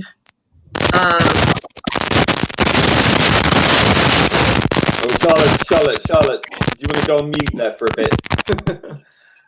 the actor who played he was in the freaking 5th season of Doctor Who. Shit. He played the painter, Vincent Van Gogh. Yeah. A ginger doctor, we need one. I've seen him in Underworld. He was great. He's been in a couple television shows here in the States. He's awesome. So yes, him too. But Tony Curran, that's his name. Yeah. Tony Curran. Yes, definitely either Richard Armitage or Tony Curran. Now, if I could have someone back on the show, well, shit, y'all know me. So it's David Tennant and Billy Piper for the win. Lynn? Right. I mean, if I was to try and get Doctor Who back on track and bring back an audience again from the outside of the fandom world, I'd bring Harry Treadaway as the Doctor, who played Frankenstein in Penny Dreadful, and bring his identical twin brother in as the Master, Luke Treadaway. They're both really good-looking guys, quite used to playing kooky roles. I think they would work quite well. I think they would definitely bring in a large female audience as well. If we were going for another woman Doctor, to see if we can make the experiment work, then I'm still adamant that the Doctor's a male role. But if they were adamant that it isn't, I would go with someone like Michaela Cole from Chewing Gum. She was also in the Black Mirror episode, what was it, USS, whatever it was, the Star Trek one. I would like, again, see an older Doctor, but that's hard to say who I'd bring back. But I love some of the choices, like Michael Sheen. I think it would be great. I like the idea of a ginger Doctor, so that Tom Curran, was it? Tony Curran. Tony Curran. I think that's a good call. Yeah, I like that. Hello, am I working again? You are. Go ahead, Charlotte. What are your choices? Well, I'm going to say the actor's name right this time because I said it wrong. It's Adrian Turner. I would like as Doctor, as my pick. And I also think something that I'd love for them to do in the new run is to create a new Time Lord character, because that's one of my gripes right now. I feel like they keep using old, like the Master keeps coming back. We keep getting the same characters. So I would love if they gave an actor like a brand new Time Lord character. Or the Corsair. I mean, that's a Time Lord that is quite popular. Yeah, still, because the Corsair was mentioned and everybody was intrigued by that. Hugh Laurie, there's another good name there. Hugh Laurie in the chat there. Let's see what Daniel's. Lawrence Fox. Sorry, Charlotte, did you pick your two choices? Sorry. I said Adrian Turner for Doctor, and I think possibly for my new Time Lord character. He was in The Musketeers. He played D'Artagnan, Luke Pasquale. I can't say his surname that well. But he was. Yeah, Pasqualino, I think is how you say it. Pasqualino, yeah. I can't pronounce the name either. I'm just making things up as I go along. Well, he was D'Artagnan in The Musketeers, for people who want a reference. The BBC one, was it? The BBC. Yeah, I think he could be a new Time Lord character. Yeah. Well, fair enough. Kind of remember the Musketeers. Trying to picture his face, but I can't really picture his face, so sorry about that. But yeah, again, good outside the box choices though from everybody so far. Let's see where Daniel brings this now. Daniel will have very interesting choices because he also listens to Big Finish as well, so he might have someone really outside the box. Daniel. Well, not that time, no, because I think I think there was talk about getting the role in the past, but I would actually go with Robert Carroll. Are Yeah, to nice. be the doctor, and as well, like I would also, if I was showrunner, a bit later on, after I've studied the ship with the main show, I would then actually organise an eighth Octa spin-off with McGann once I fixed the main show, because be honest, let's be honest, Allman let's be honest, Allman McGann, Paul McGann have his own has to have his own spin-off Yeah. on me, and it's been absolutely ridiculous the fact that he hasn't got one. So I would actually correct that myself. What about having, because it's now canonized that the Doctor can choose or revisit old faces? Why not have the next Doctor Paul McGann? So Yeah. he could be both the Yeah, eighth you Doctor could, and because they the said they could 14th. revisit old faces, and that could be a route that they could go down. And there is a question that's further on down that I will throw up on the screen, but I do want to ask this one, because this is going to be the big topic of debate when Doctor Who returns for Series 13. Will the TARDIS appear or not, or how much of the TARDIS will be on the show? So with that, this question comes in from Rossi G12, and they ask, how do you think they will get rid of the police box? Because there is some talk that they might actually consider getting rid of the TARDIS because of all the nonsense that's going on around the world right now. I just wish people would sit down and actually talk instead of pulling down statues and burning buildings and stuff, and actually sort out the issue of racism, you know. But let's I don't want to get into a whole thing about Black Lives Matter about this. All I just want to ask is, do you think the police box will go? And please don't get political about it. Just, it's either a yes or a no, and then just give a brief, because I don't want to get into it, because you know what will happen then. Someone will watch this video and then there'll be a clip taken and it'll be taken out of context and something will be said. So let's try to keep the politics kind of out of it. Well, we can't really, because of what's happening in society, but kind of, you know, let's kind of, I'm not saying jump over the issue, right? But let's not get bogged down in the actual the issue that's going on, right? Will the TARDIS feature in Series 13, or will there be less of the TARDIS, do you think? Now, he already did it in season 11, right, before this madness happened, right? So he has done it before. Do you think he can do it again for Series 13? And we'll start with you first, Lee. Right. Well, again, you know, if you play around with this kind of politics, you're going to get burnt eventually. I mean, it's so clearly obvious now that this police box is an issue given the demographic that they're pandering to. So, do I think they'll get rid of it? No, I don't think they will. I think because they are so shallow with their belief system that, you know, they're so fickle, really, with their beliefs, that they will reach around and walk around it any way they can. They know that the police box is integral to Doctor Who. You get rid of that, you've got no Doctor Who. It's simple as that.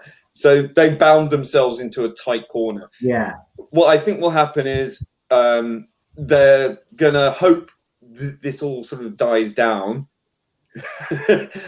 and that they can just sort of ignore what's happened, and that, you know, because people have an attention span of a goldfish, right? So when this fucking season 13 comes around, they'll just go, you might see less of it, they might deface it, they might address it in a way, or maybe they fix this chameleon circuit once and for all. What? No, they won't do that. They won't do it. No. No. They won't because they know it's an archetype. It's so integral to the show. What they'll do is they'll probably address it in some way, or they'll mock the TARDIS in some way, or they'll deface it in some way. You don't mock the TARDIS, right? It's as simple as that, right? It's not our fault that society has lost the plot, and now the TARDIS has become a symbol of hatred because there's bigots out there, and that's what these people are bigots. I'm sorry, you need a police bloody force, you idiots, right? All this talk about, so don't get me started. See, I didn't want to get started on this. I'm not. Right? I'm going to stop now. But all I'm just saying is, no, for me personally, to get rid of the police box, anyway, Doctor Who is over. Well, it is over already, but this will kill the show. So I'm going to say, if they do it, it's over. Christian will address it. I agree with Lee. I think they will address it somehow. They probably will ridicule the TARDIS at some point, or someone will make a comment about, and the Doctor will have to respond. The usual crap. But it might get graffitied on at some point, or they'll use it less, but it'll still be there. But I can't imagine use it now. Jesus. Yeah. As long as we don't have to see more of the inside of it, that just drives me nuts. Charlotte, what do you think? I think the merchandise people might stop them from completely rid of it, because they must have agreements. They must have certain licenses. That means if they completely wipe the TARDIS, then they could lose money possibly, or they could possibly sue the BBC. So I think there might be merchandise rights which will protect it. But I do agree, if Chibnall is still in charge, he's going to do a stupid episode where she's going to talk about all the faults of the police, and it's going to be. And don't forget Yaz as well as a police officer. Yeah, true. I know that someone said they might just take down the police sign. Again, I wouldn't be happy with that. Well, I mean, they could do what they did in the late 70s, mid 70s. Where you can barely read it. You can't read it says police box. It's really small, like the sign is like not legible. They might dirty it up so you can't see it. And turn it into a bleeding dresser drawer. Or what was it? Fucking cabinet. Yeah. Like a cabinet or a piano or something. No, they won't do that. They won't do that. Yeah, I mean, if they do that, they're signing their own death warrant with it. No, but I think merchandise might mean. Sorry, Charlotte, carry on. No, I think they might have agreements with licensees, which means they cannot make the TARDIS go away. I agree when with it you. comes to product. Yeah, it'd be foolish of them to bow to any sort of pressure on this. But if they don't do something about it, then you can guarantee that everything that they've been preaching to us about is full of shit. Yeah, so but that's the thing. Supporters of this era, you're all in or all out. They've all been silent on this issue. Well, it is a police box. Yaz is a police officer. He's not going to, he's all for Black Lives Matter. He's used the hashtag as a badge of honor. Virtual signaling little twats that these are. But where's all these are outrage? Yaz is a cop. She's bad now. The TARDIS is a bad symbol because it symbolizes the police that you all want to defund. So why aren't you all coming out talking about that? Because you are hypocrites. Yeah. Basically, that's and it. That's all you've ever been, and that's why we see through your bullshit, and that's why you keep attacking us, because we know, because you know quite well we will not buy into our bull crap, right? None of you, not one of you are complaining about that. Not one of you are complaining about the re-education camps in China or concentration camps. To be more specific about it, right? Nobody's talking about that. Nobody's talking about the racism in China, the open racism that's going on in that country. Right, from a regime. Yeah, they're quite happy to accept the Chinese money. Exactly. For you don't talk about that, but you criticise me and call me racist because I talk about it. Go and kiss my arse, sick of you all anyway. But let's get back to the TARDIS anyway. Who did we went with? Who? Because see, I've lost all train now. Well, Charlotte, I said my piece. Charlotte said hers. Right, so it's Charlotte next, is it? No, I said mine. Daniel or Wolf. I've lost the plot. So we'll go Wolf and Storm. We'll let Daniel have the last word on this one. Then I have another question for you. Go ahead, Well, first of all, I fully support, Black Lives Matter, but the problem is that these people that are on Twitter, they're not really supporting the cause. They're corrupting the narrative and using it for their own ends. And that's what gets everything twisted up. Well, Black Lives Matter as a concept. Radicalised, though. That's Black Lives Matter as a concept, absolutely 100% agree. Of course, their lives matter. I mean, it's ridiculous to think otherwise or to say otherwise. But what Black Lives Matter is as an organization is a Marxist organization. So if you disagree with the organization, doesn't mean you disagree with the sentiment. Let's be absolutely clear on that. I think like any organization out there are levels.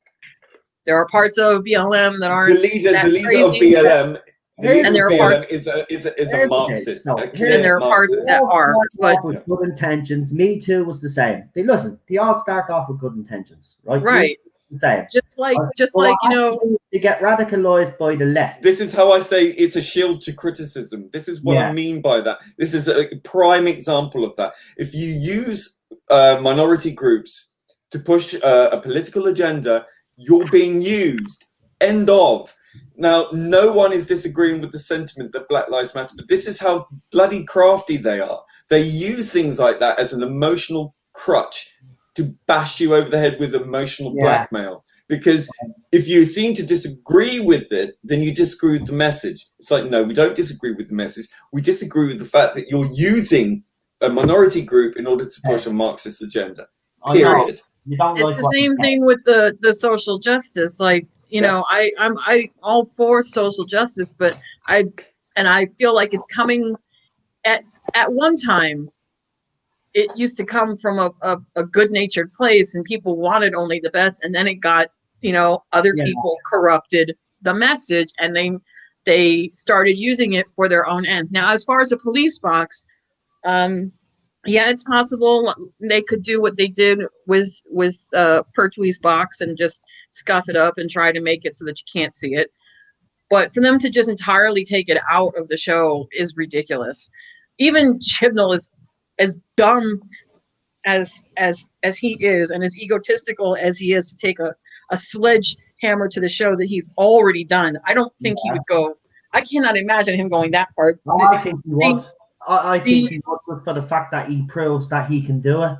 See, the police box is too intrinsic. I mean, well, actually, you do have a point because he's given himself an out by allowing them to have two more fully functioning Tardises ready and available to use if they don't want to use the fucking police box. They've got the house. A tree in a council house. Yay! Can you anyway about the blue box? Oh, you're not. Can you imagine that if they had to redo the opening titles, all of the merchandise to council house flying through a vortex, to show a house or a tree flying through the vortex because it would look like a phone parody, wouldn't it? Oh my god, I'd be so done. Yeah, I'd be thinking, look, I'm already there, but if they did get rid of the TARDIS, I would. But Daniel, because I have another question in a minute, which is a good one. It's actually a good question. I like that one that's coming up. But Daniel, please box, yes or no, gone? Well, I don't think they'll totally get rid of it, but what I will say is, so they'll kind of cut down its use because if they were to totally get rid of it, they would get into all these they would get into all these arguments and debates with obviously character options and what have you, and all the merchandise creators. So yeah, as well though, I think they will try and cut down its uses, but they won't get rid of it entirely. Well, fingers crossed they don't, because I'm being honest with you, he's already killed the show, the Timeless Children. I don't think I could take them taking the TARDIS out of the show, to be honest with you. I think that'd be it. I couldn't come back from that, to be honest. But here's an interesting question. This question now is gonna, this question, especially on Twitter and on Facebook, when we do talk about an older doctor, it always seems to bring out a lot of ageism, which is a thing, by the way. I don't say these things lightly. You know me, I don't really jump onto all these isms, but this is definitely because you could see it with Peter Capaldi, and you can see it with the way the fandom, that especially like this era, have treated Peter Capaldi and spoke about Peter Capaldi. And then people like us, we get called boomers all the time, like it's a derogatory term. Older Doctor, would it still work with new Who fans, Lee? And you can go straight into that one. Go ahead, buddy. No. It's just because everything's become so facile, has become so laden. I mean, if it was an older female Doctor, they'd crow themselves into oblivion with joy, because that would be acceptable. I think I would love to see an older Doctor return, quite honestly. But I think that in the current age, no, the ageism is so extreme now, because that's another form of acceptable ism. Yeah, and it's the same with. Yeah, I mean, it's the same with, like, why haven't we got a ginger Doctor? Have you noticed as well, in like loads of franchises, any character that has red hair has been written out and replaced? It's just like, I've noticed this. I'm not a ginger person myself, but I would love to see a ginger Doctor. It's always been a running joke. Donna. Yeah. You could have the ginger jokes, and this is why they won't do it. See, if they brought a ginger Doctor in, obviously there would be the obligatory ginger jokes, and then we would have these then with our hashtag Ginger Lives Matter, and then we all get no, because they hate ginger people. They are an expression of too much whiteness, because can't get much whiter than a ginger person. Fair skin. Daniel, we'll go with you next. Even though they're a massive minority, by the way. Older Doctor. I actually tend to agree with Lee, but you might have a different spin on this. Do you think an older Doctor could work? Well, unfortunately, we're not in today's climate, and now that's unfortunate though, because my favourite Doctor, believe it or not, is actually Peter Capaldi. But see, we had two. We had the two younger Doctors previously. If they were going to do an older Doctor, though, it would have been better to do it after Eminence Doctor, but because at that point we had two relatively younger Doctors. I think that as well is why people never accepted an older Doctor. Yeah, I agree. I think they did miss a trick after David Tennant. If they had have actually cast Peter Capaldi at the time, I don't think his era would have suffered as much, and I don't think there would be as much of the ageism that has gone on today. But unfortunately, again, that's in the current society that we're in. Charlotte, what do you actually think? An older Doctor, do you think it could work now, or the agreement with the panel so far? We all seem to have agreed tonight, by the way. Have you noticed that none of us have disagreed with each other at all? There's some great examples. I mean, we can also talk about having a younger Doctor, like number 5, Aidan Gallagher. Having that could be interesting, like having a sort of teenage Doctor. So you're like a 1,000-year-old Time Lord trapped in a. But he wouldn't be mentioned as well. David Tennant's adopted son was actually mentioned as well as a potential Doctor. I seen that actually on, I think it was a Reddit. The 15th Doctor. That's just Because he's the son of David. Yeah. But apparently he's a good actor and he's own right. I don't know because I haven't seen his work, so I'd have to. Well, you got 5, 10, and then 15. That's what they're kind of banking on, isn't it? Like a legacy thing, which I think if you create a dynasty like that is a bit weird. In fairness, I wouldn't mind that if he's the right young man for the job and he has the acting chops like his stepdad. I wouldn't give a crap. You know, that's what I'm saying. I don't give right person for the job, absolutely. Exactly, and it doesn't matter how old they are. Well, it does. You don't want someone 14 playing the Doctor, obviously. Well, that's what I'm saying. You know, if you had someone like who plays number 5 in the Umbrella Academy doing it, could be interesting. It could be written in a way that makes it like you got a 1,000-year-old Time Lord who 21 or something in real life. He would be a perfect choice. His acting in Umbrella Academy is extraordinary. We haven't actually done review panels on the Umbrella Academy, but I'm really seriously considering doing it because season 1 for me is epic. I know some people finding series 2 a bit of a slog to get through, and I did originally, but by the time I got to the end, you know, I was stunned for starters, but the ending was amazing. Serious because the way it ended, I want answers. I want answers now. I know. Right, and they better this pandemic thing better bleed needs up, man, so they can film. I don't know if they've already filmed season 3 or they have to film season 3, but we need season 3. I need to know what happens, but yeah, once it doesn't listen, it was starting to go a little bit, but it pulled itself back. Let's hope now. It still managed to be entertaining. I mean, there's some dud moments in there. It's like don't need to be. People have said it's better than The Boys.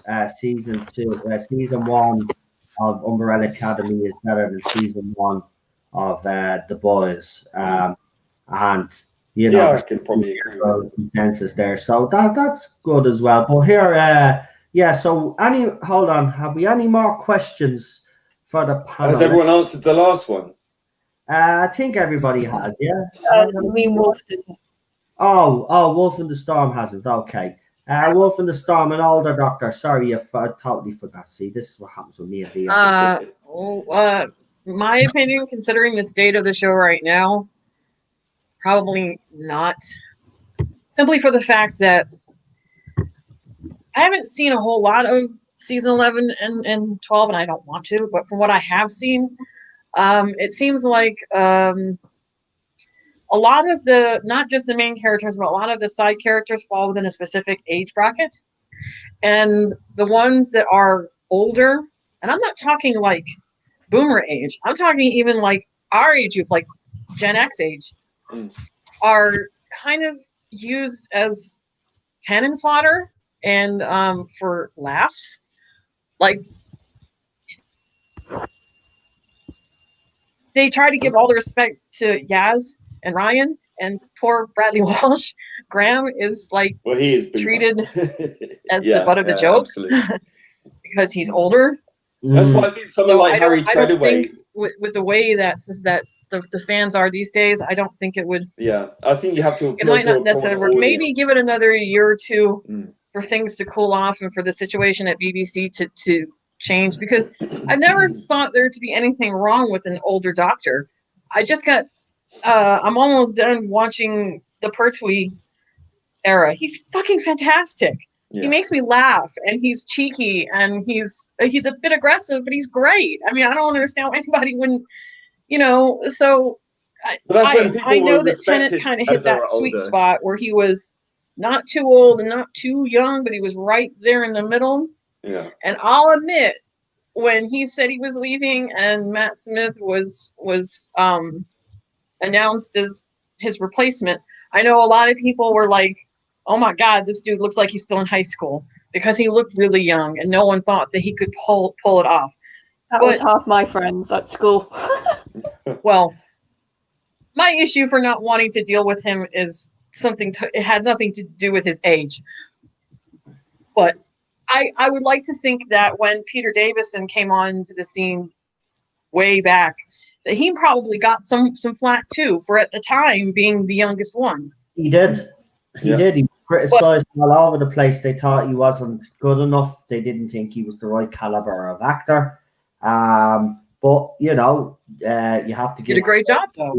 you have to give G&T credit where credit is due. He stuck to his guns. I like Peter Davison as the Doctor. I think he's underrated in many aspects, to be quite honest with you. I mean, I wish that the ageism wasn't a problem, but because of the way things are right now in society as a whole, and for sure the way things are at BBC, I don't foresee an older Doctor coming around for a while.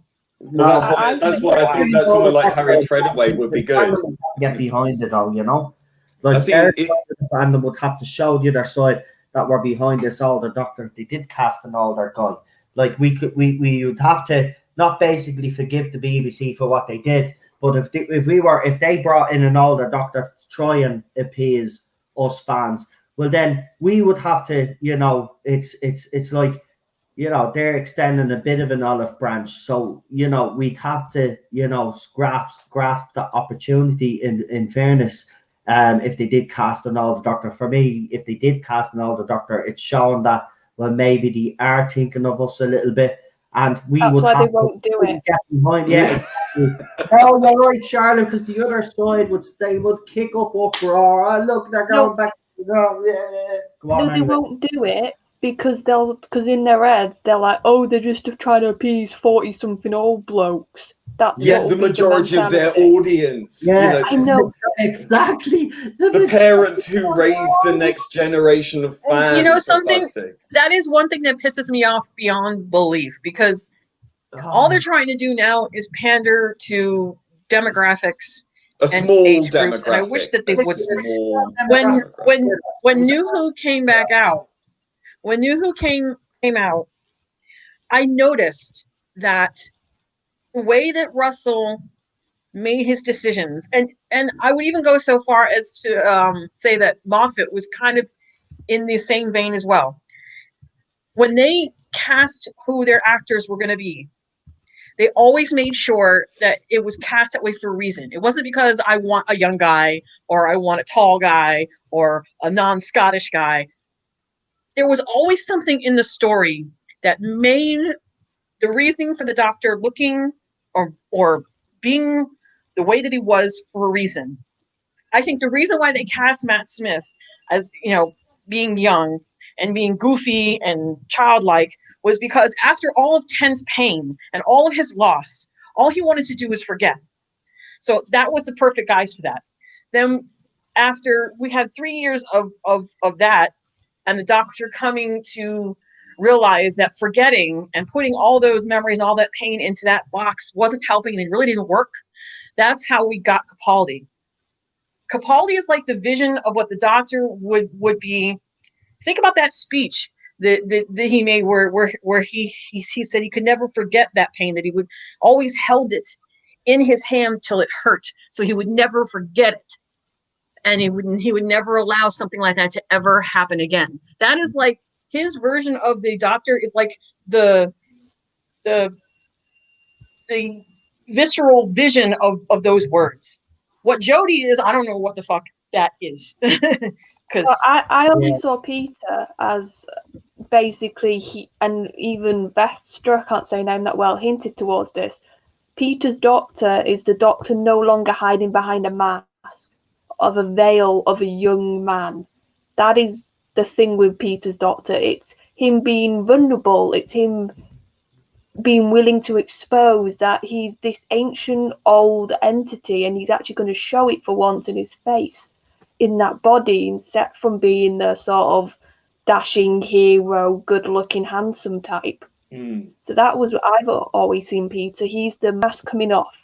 He's the Doctor fully being vulnerable, fully exposing everything. But the point is, in New Who, they were always very good about making sure that each version or each incarnation of the Doctor was cast according to where the Doctor was in his journey. I love that. The way it is now, I don't even know what the fuck anymore.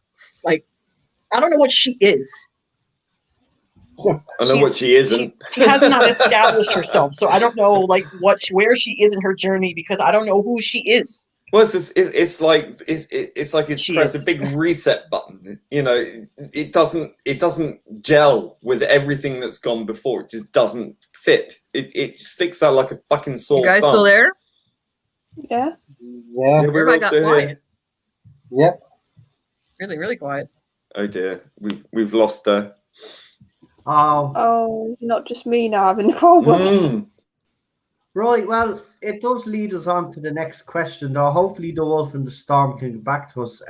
What do you think the Series 13 triple down of agenda will consist of? Oh, Jesus, I don't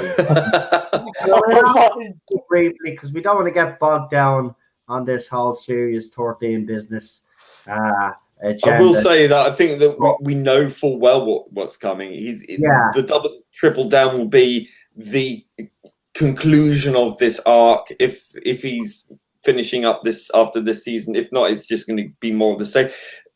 Either that or it's going to rest for a bit on that story arc and then come back and another season, one or the other. But I think that we've already been introduced to the next Doctor. I think that that's pretty much where it's heading. I think that was Chibnall's plan, not necessarily all along, but I think when he got flagged, it wasn't a woman of colour. I must be one of the only few in our group who don't see Ruth as the next one. I think she will be. I think she. I can't. I got nothing to prove it, but I think he's made a very bold statement that she is in the canon somewhere. I think if he is going to triple down on this, he's going to make it so that she is somehow not only the next Doctor, but what should have been the original first Doctor. Yeah, that she was somehow robbed of her reality, and that she's now going to be reinstated, and that she's going to reset the button on it. That's how I see it. I mean, that's how far I think he's willing to take this. I think he's got that in his mind. I can't prove that. I think that is the logical extent that I see it going in this current age. I think he's that concerned with removing that male whiteness from the history of the show, and I think that he would probably I'm sort of hedging my bets here, but make it so that she is somehow the first Doctor as well as the next Doctor. I agree. But listen, we'll get the rest of the panel's opinion on it, and because Wolf and the Storm actually got cut off, and we did actually basically hear all your point. Obviously, you couldn't hear us on your end, but we did actually hear most of it. But I did put up another question there. So someone basically asked about how much of the tripling down or what will the agenda consist of at Series 13. And basically what we've said is so far is, it's guaranteed that he's going to triple down. But what do you think yourself? Me? Chibnall has no shame. I think he will do whatever he has to do to make the buckos. As long as he gets money and the accolades from the BBC, he will continue to smash and beat down whatever's left of Doctor Who into a rotting corpse. Because he genuinely, this is like Star Trek, made for people who don't like made by people who hate Star Trek for people who don't like Star Trek, by people who've never watched. Yeah. So yeah, I mean, if all he wants is a platform, well, I guess he's got it. Because I would like to know. Who cares? I would like to know what has been agreed with the Chinese for this funding. What messaging that they want put in the show? They don't just give money away for nothing. Before you go off on one like I do, listen, just let me say something though. I did bring that up in a tweet last night or yesterday, and Lee and everybody else probably seen it. Wolf and Stormies have probably seen it. And I says, I'm going to be concentrating more on videos talking about the BBC, like we did earlier with the inclusion crap, right?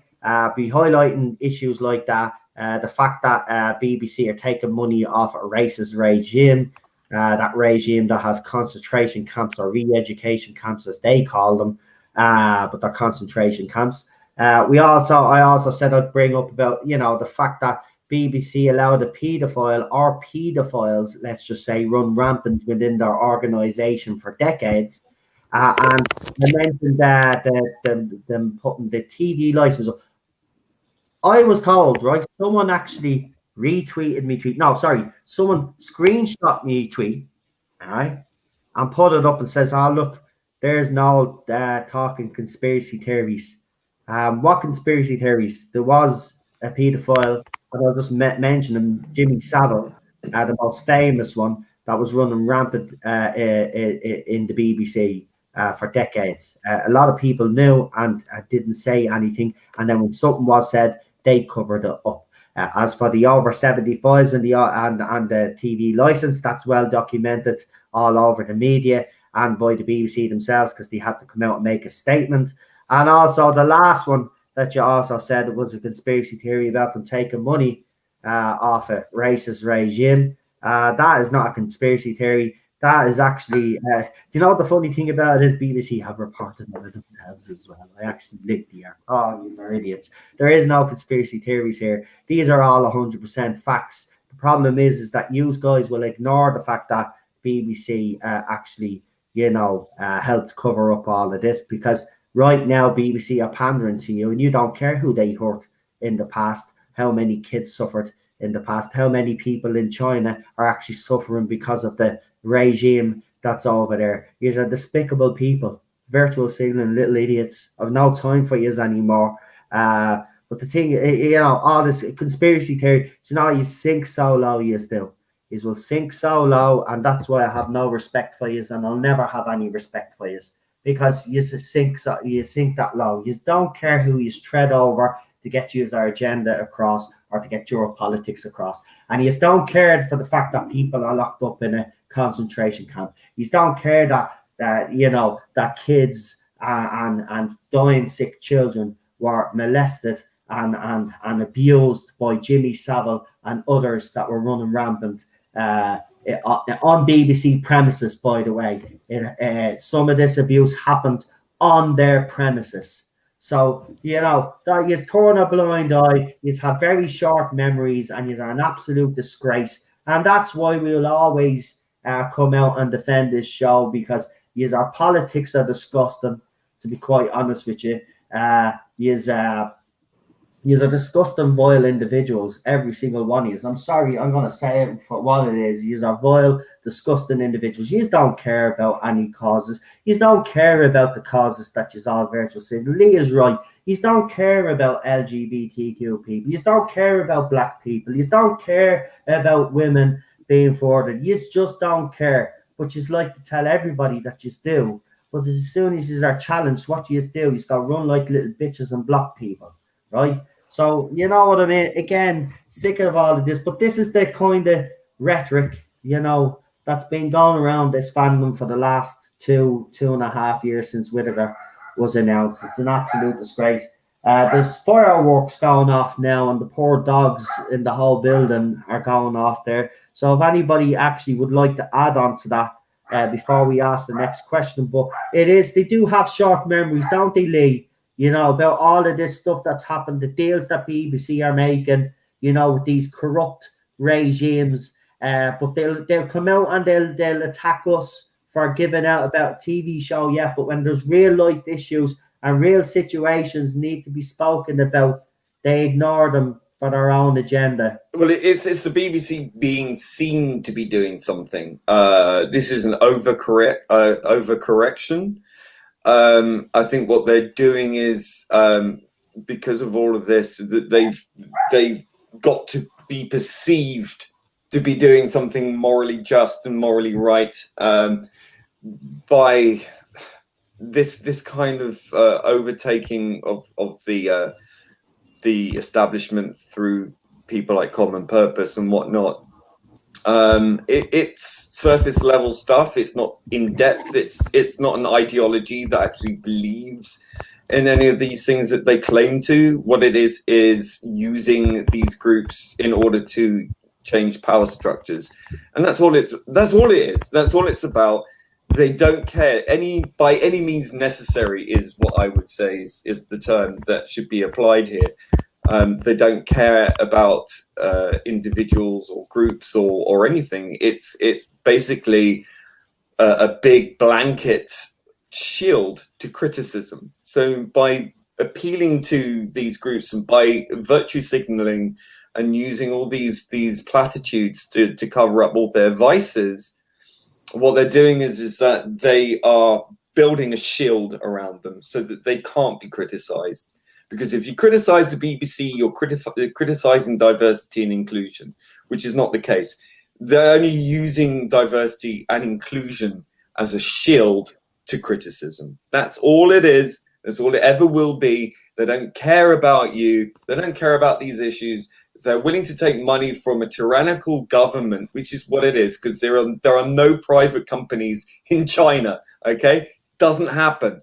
All Chinese companies in China are under the auspices of the Chinese state, okay? You guys out there who want to promote communism and Marxism as a wonderful thing and socialism is great, just bear that in mind. The means of production are owned by the state. That means the money that is given to the BBC is from the Chinese government, or is overseen or fed back to the Chinese government, the Communist Party. Okay, so that money doesn't come free. Chinese government doesn't give Western companies like the British Broadcasting Corporation, which is owned by the British government. Yeah, which is us basically. We, as a sovereign nation, as sovereign people, government is representative democracy. Yeah. What are they doing? What are they doing? Wait. I'm just going to finish my point. What are they doing with taking this money, and what has been agreed? I want to see that agreement in writing. Sorry. Yeah. Yeah, I was just going to say Charlotte actually needs to go. She wrote in the chat there, so I just wanted her to sure. do a little shout out before she heads off. So Charlotte, if there's anything you want to add, and then if you want to give a few shout outs to people there, or your own stuff, your own social media, whatever you're on, go ahead. I haven't got any shout outs. But thank you for having me on the chat, even though my tech still hates me. Hopefully I'll fix that at some point soon. But thank you for having me on the stream, and looking forward to seeing you lot on Sunday. No problem. Or Saturday. Well, I'm not. That's your realm, Classic. I'm new.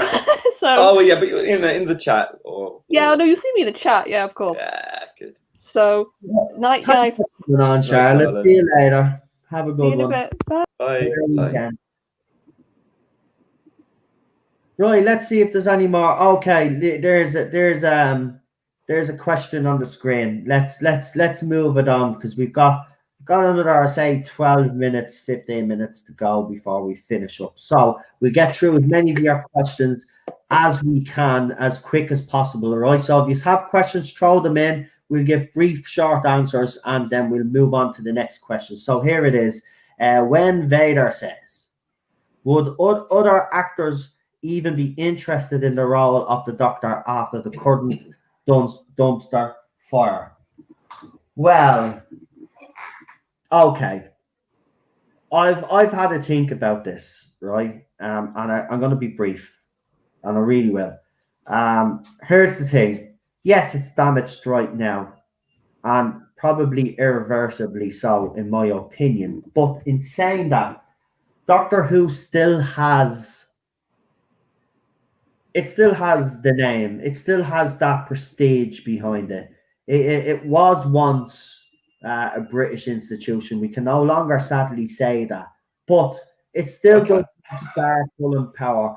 I do believe that it can. To be quite honest with you, I do believe that you could get someone interested in this, and I'm sure if Jodie Whittaker, when it's announced, I'm pretty sure we'll find out that there was plenty of hats, or plenty of names in the hat to take over from her. So I would have to say I still think, yes, right now they could still get someone, but if it continues with these two for another 2 seasons, then I would have to say no. But right now, they still have a small window of opportunity. So, yeah.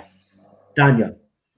Well, I hate to be a pessimist here, but You always are. That's why I never bring you on anymore. yeah, yeah. Well, basically, I think your reputation's too badly damaged. And basically as well, I think the show's just become a parody of itself. Yeah. And the longer Chibnall and what Whittaker actually stay in the relevant roles, like I can't see too many actors or actresses that will actually want to touch the role basically. So I don't think there will be there will be much of a talent to pick from, if I'm honest. Good, fair point. Actually, fair point. Sorry for making you laugh there mid-sentence. You know, but I couldn't help it after last night, after the banter I had. Yeah. We'll go with no, we'll leave Lee to last because Lee is like me. He'll talk for 15 hours. Fascist. We'll go with Wolf and the Storm next. I think if you could find the right one, I think a new actor wouldn't be new actors wouldn't be opposed. Yeah. But I believe that the actors that have the talent to be in the role would also have the spine to say, look, if I'm going to do this, this asshole needs to go because I'm not, this shit ain't happening. Because, Jodie might kowtow to Chibnall because he made her famous for the whole Broadchurch thing. But I don't think other actors would, honestly. I think a lot of UK actors are established enough and respected enough in the business and respect themselves enough that if they were going to take on this role, they'd want to do it right. So I don't see how that they wouldn't. I think they would, but I don't think they would kowtow to Chibnall's bullshit. Honestly. And Lee, go ahead. Yeah, it's an interesting one. Lee, wait, I'm gonna put you on a 5-minute timer first. Okay. Go ahead. Thanks. Yeah. How I see it is, right, go on. With Chibnall in charge, that pool is limited. I think people see it for what it is. They may not say it publicly, but I think privately, a lot of actors will be like, "Well, if you're going to offer me the role, depending if they're on board with the message or not." I think in general, I think that most people are consciously aware that objectively the writing is poor as fuck. That the material is simply not there to give them the ability to take something new to the role.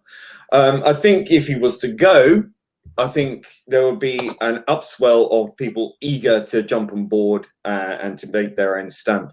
I think that they've seen that this is the lowest point it's ever been. So I think if you put a fucking dog in a frock coat and shoved him on set, that dog will probably be even better, received.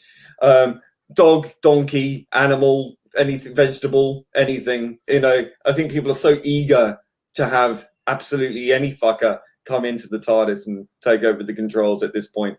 So I think people who have a brain and are actors who, I know that's probably an oxymoron, but if you have a bunch of people out there who are sitting on their haunches waiting for this era to end so that they can leap in and save the show, I think there's probably a bunch of those around. So I do think there is a pool of people out there who want to do it, who will know that just by turning up they'll succeed. People will tune in out of desperation for some new. I'm gonna put my name forward. Well, there you go. You know, you might as well. I mean, you probably still do better. Anybody be better than the current? Well, that's it. I think people with a brain will know that people aren't tuning out because they're bored of the show itself, but they're bored of the current era. I think that they're aware that if they can inject something new and have a new producer and writers team behind them, they would be leaping at the role because they know it'll be a success. There is an absolute hunger, a desperate hunger for Doctor Who, but we're not getting it. And I think that if someone's confident enough to go, oh, hey, I can do this, and they can bring something new. I think, yeah. The only problem I really see is that if the messaging doesn't change, if the angry mobs on Twitter will react badly to Jodie leaving, and that they're going to go after whoever takes over, especially if it's a man, especially if it's a white man, that they're going to be in for a lot of flack straight off the bat. So I think they will also be consciously aware of that. If they're on board with the messaging, they might not put themselves forward because I don't think that they stand a chance in hell at the moment of getting it. So that's another thing. Just curious, is anybody still buying the Doctor Who merch? Oh, Jesus, don't get into that question. We'll have all the Twitter fury will engage. If you look at recent announcements, it would certainly suggest that there is a cash grab going on personally. Now, I've had time to think about... Would Time Lord Victorious exist without this era? I just want to say there are a few people that are a bit upset with me, especially on this side of the fandom, which is, it's always the other side, but this fandom, this side, as we call it. Some of you are upset with me because of me comments about and the wording of my video on Christopher Eccleston. Listen, I need to make this 100% clear. I love Christopher Eccleston, right? This announcement that happened should have made me so happy, but it didn't, okay? And the question I asked myself was why it didn't. And the only answer that I can come up with is the fact that Chris Chibnall's writing and what he has done to the show has just killed anything for me. Now, I am doing the classic watch-alongs and the new Who watch-alongs, and I will say it's helping. But I'm not at a place yet where I can be saying, yay, I'm excited for this. Because right now, the cynical side of my brain, and I'm sorry, I do have a cynical side, and the reason why I do is because if you've been in the fandom for as long as I have, not going back years, recently, right, doing what I've been doing, having to defend my point of view constantly for the last 3 years since this woman has been cast to the role and Chris Chibnall was given the showrunner duties.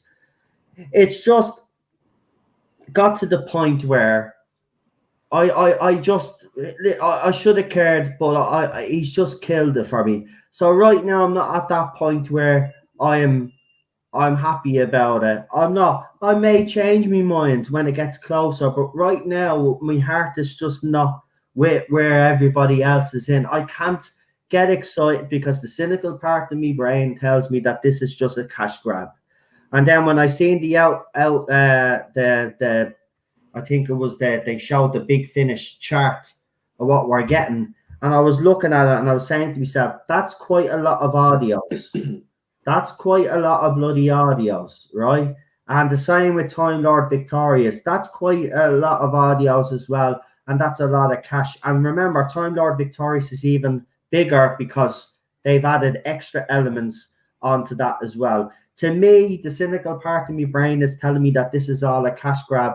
Now, the one thing that's giving me hope, right? But I'm not getting me hopes up too much. And I'm going to be cautious about it. So I'm sorry if the wording of my video upsets you. As I said in a Facebook group, listen, it's just my opinion. It's just how I feel right now at the moment. Yeah, it doesn't mean that I'm disappointed in anybody or angry that people love this announcement. I'm glad that you can all feel happy about this. I wish I was the same way.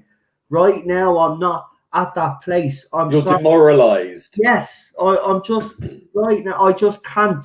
I can't. The cynical side of me. But the one thing that gives me hope is this: is that Christopher Eccleston wouldn't be coming back if the scripts weren't decent, because this man, you know, you listen to interviews with him, he'll only go there if the writing is good. He even talks about problems with Doctor Who. He had problems with some of the writing as well, and he wasn't happy.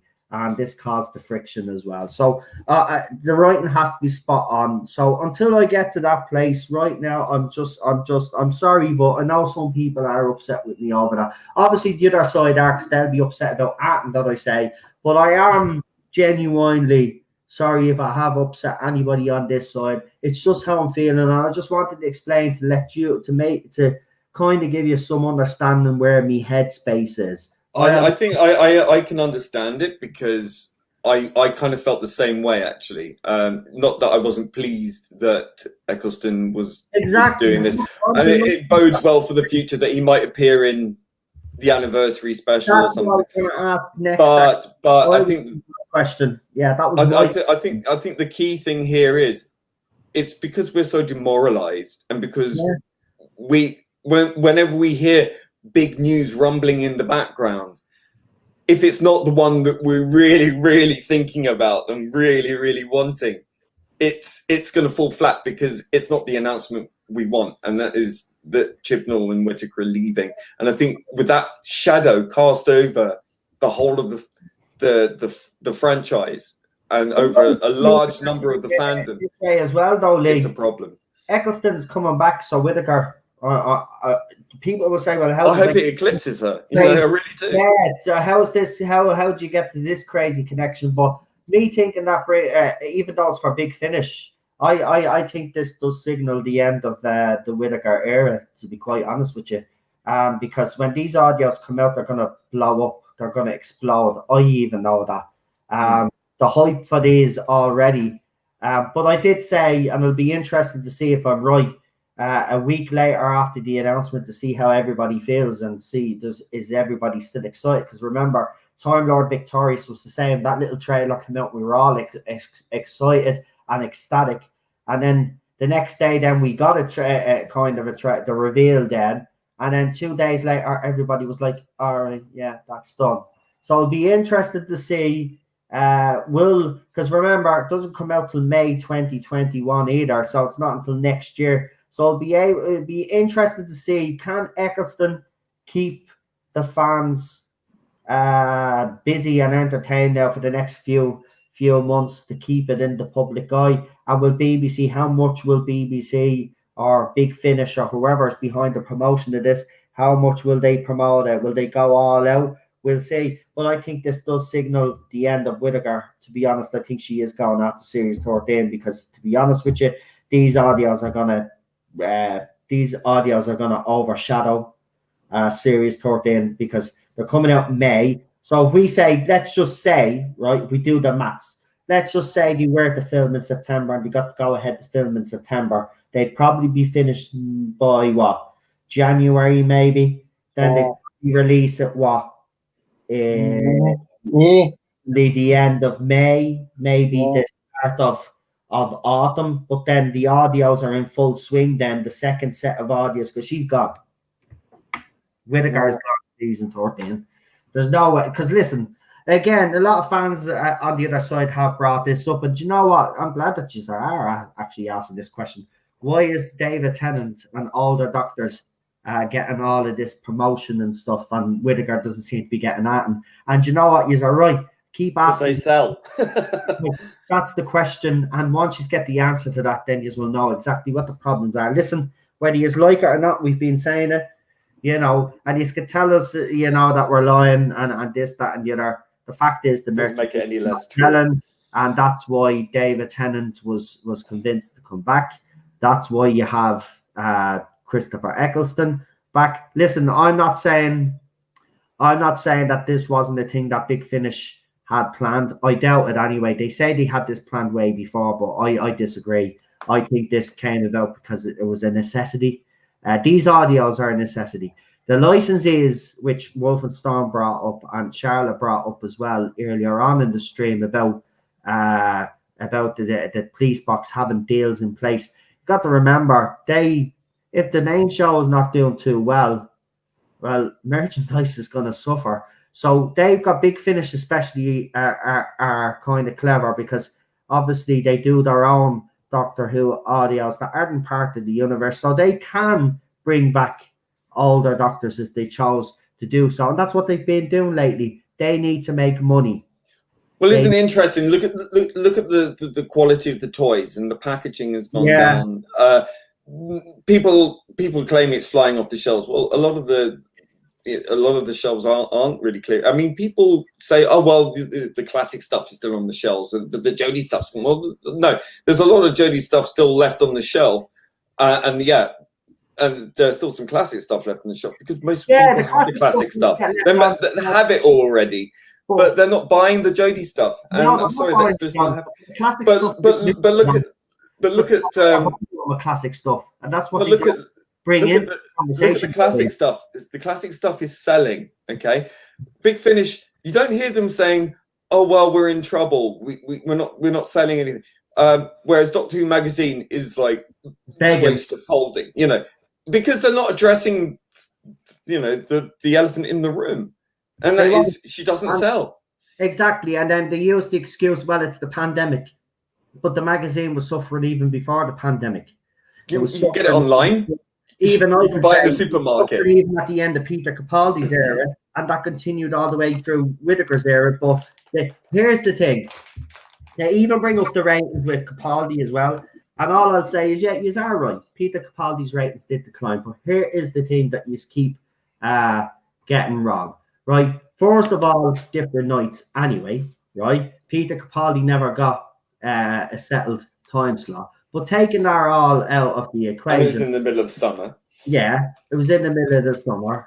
On a Saturday. Yeah, on a Saturday. But there was a point I was trying to make now, and it completely came out, fell out my brain, my sawdust brain. What was the point I was trying to make? So blah blah blah blah blah blah. I'll repeat back into my head, and might pop up. What was it? The different. Yeah, hold on. What were we talking about? The ratings. The ratings. Yeah. Oh, yeah. The ratings. Right. But the thing about it is, the ratings. Yeah. So Peter Capaldi's ratings did decline, but it was a slow, steady decline. But they reached the plateau. It still managed to peak at the end of the series. But look at Whittaker's. Right. Or Chibnall's era. Sorry, we'll call it what it is. Chibnall's era. Look at Chibnall's era's ratings. Right, it starts off with just under 11 million in the overnights. In the consolidated, over 11 million. Right, it went from over 11 million in the consolidated to just 4 million. Just under. No, what was it? 4.2 million. Just 4.6 something, wasn't it? 4.6 maybe it might have been. So we'll just say 4.7. We rounded up for you, right? Mm-hmm. That's still a massive drop, right? And that's a steep decline. And we haven't seen anything after the Timeless Child either. The thing, if you look at because someone did put it up, I don't know if it was Gary or it was someone else. Someone actually put up the figures for the Doctor. Rabbi. I think it was me and Rabbi put figures right. up. Yeah. Rabbi put figures up. We'll say to Rabbi because then I think I'd put up other figures for Peter Capaldi just to show that there was the difference in the decline. But if you look at it, even the magazine, right, has a steep decline the same time as Whittaker's era. And it's obvious to see, but, they'll blame a pandemic because, if this pandemic hadn't came along, they wouldn't have anything to hide behind. But they do. Unfortunately, they do. They can use this pandemic. Well, the decline happened long before this happened anyway. I mean, look, the series pretty much ended when this thing started. I mean, it's like, that is pathetic excuse. I'm sorry. No, doesn't work.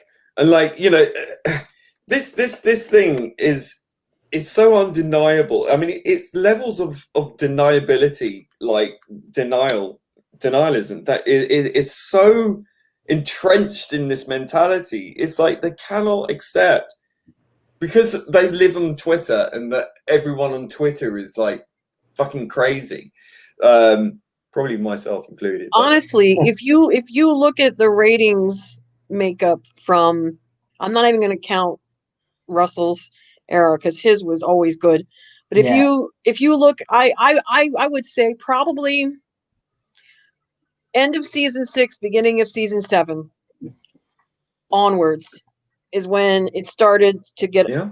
a slow drop because The quality normies was have gone. The normies have started Because- to tune out. because the storylines are getting increasingly confusing. The quality was dropping, and people were just starting to get tired of it. It went up a little bit when we had the 50th anniversary special, True. and then when Matt Smith regenerated into Peter. That first, Yeah, it did. The fourth season took a hit, but the reason why the fourth season took a hit, and this is always misinterpreted because it was an older Doctor. It wasn't just the fact that it was an older Doctor. From the very beginning, he was actually put in an awful time slot for the UK. He wasn't given. He also came in after the 50th, bearing in mind that the big hype of that, like people led up to that moment, and then once it was gone, it was a bit of a, so people are kind of burnt out by it. Yeah. But also, you've got to bear in mind. let's not dismiss the fact that as Capaldi's era went on, and this really hurts me because Capaldi is amazing, and I feel like he was given such short shrift. He is worth so much more than the writing that he was given. Honestly, I agree. Moffat had burnt out. The thing about Peter Capaldi is this, right? We all know the writing was bad, and the other side say we know. The difference is that he can take a crap script and turn it into something. Right. Yeah. Right. I think like the same script. It's got the acting chops. I think Jodie Whittaker the same script. She's not able to pull. She would not be able to pull that off. I think, Lee, like what you were saying. I think by the time that Capaldi was there, that Moffat was just tired, and he was like, Moffat was tired. Everyone had gone through the 50th thing, and I think there was a bit of a lull after that because that everyone had been waiting for this moment for so long. The build-up was so massive, and I think that coming in after that crest of a wave, you're going to see a dip. But I mean, this is now off a cliff. It's like a waterfall going down. But also bearing in mind that the ratings don't take into account the effect of the Timeless Child story. Because I think after that we'll see where it is. As you said, at least that drop was slow and somewhat consistent. Whereas with Jodie, she got high ratings her first episode out because they always do. The regeneration episodes are always the big one. But after that, it just like off a cliff because people they tried they said, okay, I can't quite connect with her in this first episode, but she's regenerating, so she's a little crazy. I'll give her the second one, and we'll see if she gets a little more solid. But it still didn't work. And it's one note all the way through 2 series, one note performance. Streck said the same thing. He could forgive the first episode, the woman who fell to earth, because he thought it was post-regeneration. Yeah.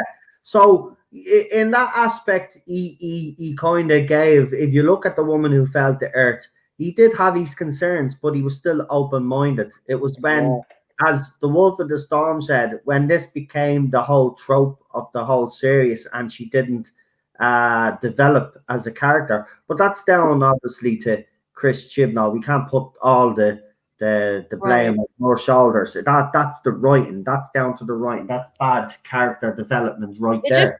It just hurts me because there was a time back in the aughts when it was like peak Who, and this show was like the biggest thing on the face of the planet. Like literally every debut episode made news. David Tennant was everything. Russell was everything. And now to see where this show has gone, what they have done with it's become a joke again. And I don't like the fact that it's become a joke again. I mean, I'd be embarrassed right now to tell people that out there that know me, I'm a Doctor Who fan. I don't even mention Doctor Who anymore when people ask me what your favorite TV shows was. Where Doctor Who was always in my list and was always first. When people ask me, Doctor Who, and then I would say it'd be other sci-fi shows like Quantum Leap, Sliders, Star Trek, but Doctor Who would always be first. Doctor Who doesn't even get mentioned. This is like being back in the 80s again. Like when being a Doctor Who fan was like looked upon as if you were from another planet. Like, exactly. Really, I mean, it was like de facto you're a crazy person because you like this shoddy, badly made, badly according to the normies, badly acted and badly written, cheap, nasty shit. And Colin Baker got the brunt of that, and I think Jodie Whittaker is basically experiencing the Colin Baker effect, but Exactly. in a totally different context, but pretty much in the same sort of level of okay, it's become a victim of its success. They got cocky. They thought they could take it into a new direction and do all this current era stuff, and it would be right on and trendy, and everyone would want to watch in the new audience and so on. And it'll last another 50 years. No, the most. Just before we hold on, guys. Just before, I just want to ask the people in the chat. Right, so I've put up there in the chat there. The first person to ask us a question gets the final question of the night. So if you have a question, specific one, make it a good one. Make it one that'll get us all really thinking on the answer. So if you have a real clever question you'd like to ask the panel, this is your last chance. Well, we'll throw up a couple because I see there's one there already. So we'll be fair. So we'll get brief answers. So we got another 10 minutes. So we're going to keep it as brief as possible. I'll let Wolf and Storm finish our point, and then I've got the next question. So I'll throw it up there on the screen. And if anybody else has any other questions, get them up real quick now. This is your time. So go ahead, Wolf and Storm. Finish your point. I was just going to say that yesterday, and you guys probably saw this, but the perfect example of this is the post I saw on Twitter on Thursday. This person asked, which show, Star Trek or Doctor Who, do you think has suffered the most irreparable damage? And almost every answer was Doctor Who, because with Star Trek, you can say, okay, all this shit with Discovery and Picard and in a different Lower Drex and all that, you can consign that to the Kelvin timeline and not be bothered with it. Well, they're separate entities as well, right? Though. And it's an ensemble piece, Yeah. And it's set in different periods. But so the reason why Doctor Who is so irreparably damaged is because he has shit on 57 years worth of history. He shit on the legacy of the actors, the writers, and everybody that gave everything to this show. Not only that, but he's not just damaged the show to where it can't go on. He has left fans who have been fans of this show all of their lives with such. He has literally shattered and broken the hearts of generations of people. Yeah. Generations of people that can never forgive that. Ever. Exactly. I wish people would understand that from my point of view. This is how I feel about it, and it's like it is heartbreaking. Right, Lee, we'll ask you this question first because I'll tell you what I'll do is I'll get Lee to answer this one, I'll get Daniel to answer the next one, get Wolf and Storm to answer a question, and I'll answer a question. So that's 4 questions. So we've got 1, 2. I think we've got 3 questions. If we can get one more, we're good. So for you, Will Griffin asks, would you be? Oh no, who would be your actor choice to replace Fix This? I know we did briefly speak about actors outside the box, but who would your number 1 choice be? Well, as I say, I think to save the show rather than how they think it should go. You have to go for a younger actor. You have to go for a male actor. I don't care what color they are. I don't care if they're Scottish or whatever. I think they have to be British. I don't think an American should be the Doctor. Sorry. That's I'm with you. It has to be a British actor. Yeah, I think it has to be a British actor. It has to be a younger actor. It has to be someone who's kind of good looking. I think to get people back in, the normies back in, they have to be kooky. So yeah, I'd say someone like Harry Treadaway. Lovely, fantastic. And for you, Wolf and the Storm, how long do you think Chibnall will stay around? There's a nice whopper one for you. Well, if they don't want to destroy what little of this franchise that they have left, they will give him his contracted one more year and get him the fuck out. Because if they don't, after this final year, there won't be anything left for them to He's already destroyed enough of it. Absolutely, there won't be nothing left for them to say. Even that one more year could be so much more damaging than even the last one. Right, Daniel, this one's for you. Do you think that is the BBC preparing a multi-doctor adventure for the 60th by bringing back all the doctors to Big Finish so they can win back fans? Now, a multi-doctor story has been spoken about. Can I just actually add to that? I don't want a multi-doctor story for the 60th. That's going to be controversial to a lot of years, but I'd rather a multi-master story. I'm sick of multi-doctor stories, to be quite honest. Now, the only reason I'd get behind any sort of multi-doctor story if Christopher Eccleston was part of it. If he's not part of it, I'd rather a multi-master story or something to that effect, or just have less of the Doctor in it, and just have it more about the villains. They could do something like that. I'd be on board for that. But Daniel, I'll let you answer that question. So do you think they're doing all these multi-Big Finish stories as a way to kind of, try to get these actors back to do the 60th? I know Tennant would definitely do it. I know Smith would definitely do it. I don't think we even have to question them coming back. Whittaker, I don't think she would even turn it down. Peter Capaldi's a bit in the air the way he was treated. But what do you think? Multi-doctor story for the 60th? I think multi-doctor stories are generally for the anniversaries anyway, but I actually do tend to think that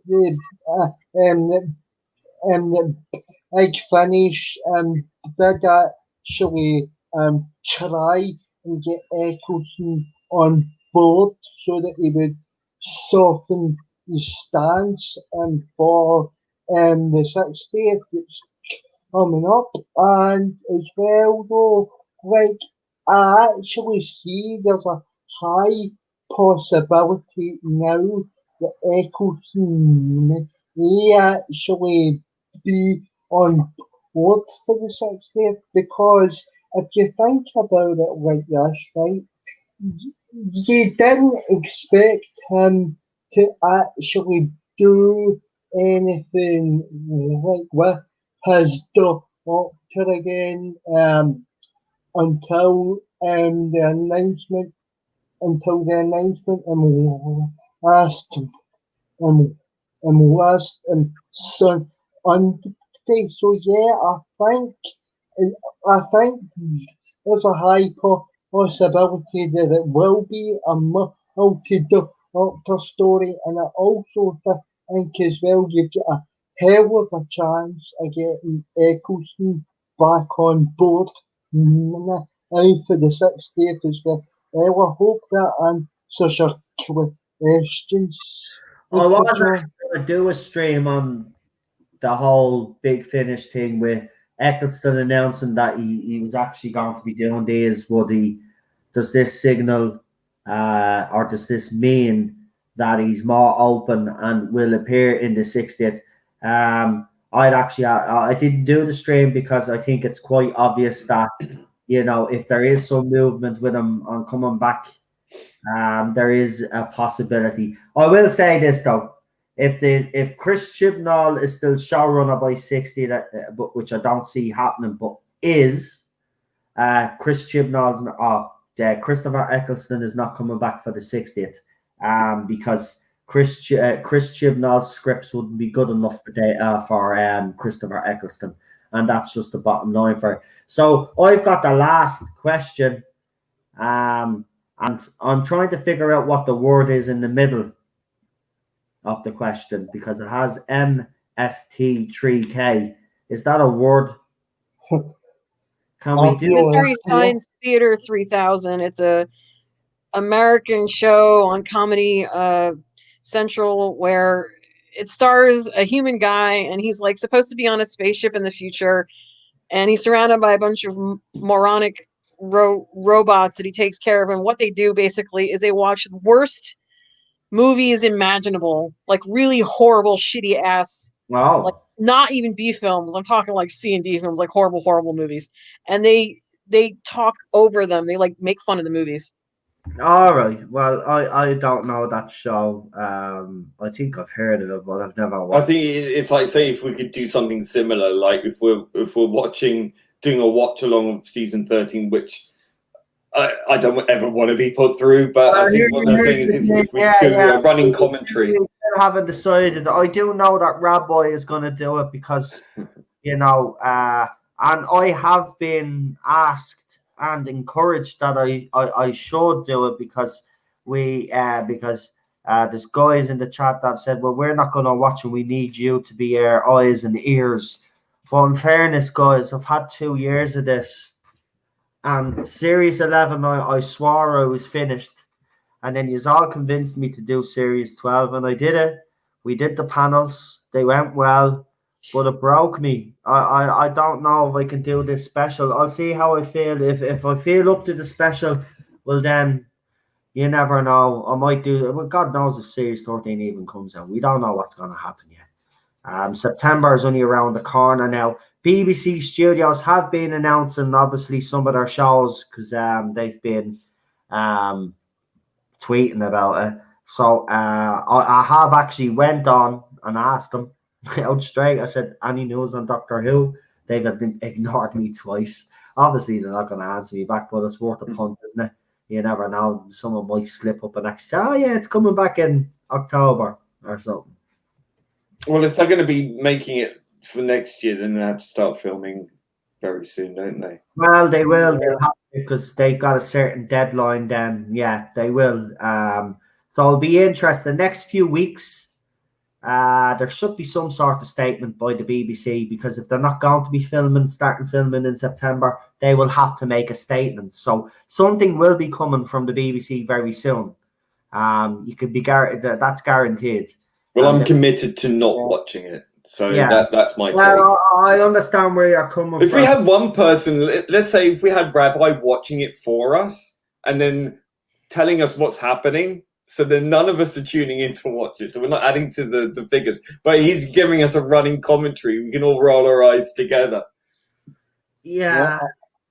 I don't know, though. I feel like, you know, it's something that's I don't want to do, to be quite honest with you. Who does? I don't really want to put myself through. But then there is that other side of me that has this curiosity to see how far he's actually willing to go. He's already like... Yeah, but you'll find out after the episode is aired. I'm not finding out off other people. Listen, I hate finding out off other people. I have to watch these things myself. I don't like listening to someone's point of view on it. That's why I listen to loads of different YouTubers because you've got people you trust. But yeah, I know I trust Rabbi and all, but let's be honest, Rabbi, in fairness, tries to see the good in everything. So you know, he probably start off that this is wonderful, and then you'll see the slow death of him. Whereas, you know, if it was me, I would put him on the straight and narrow straight away and say, Rabbi, this isn't really good, man. You're going to get here in 3 weeks. Just be here now. You know, I don't think you would be. Well, I know there's no people watching. I haven't said I'm watching.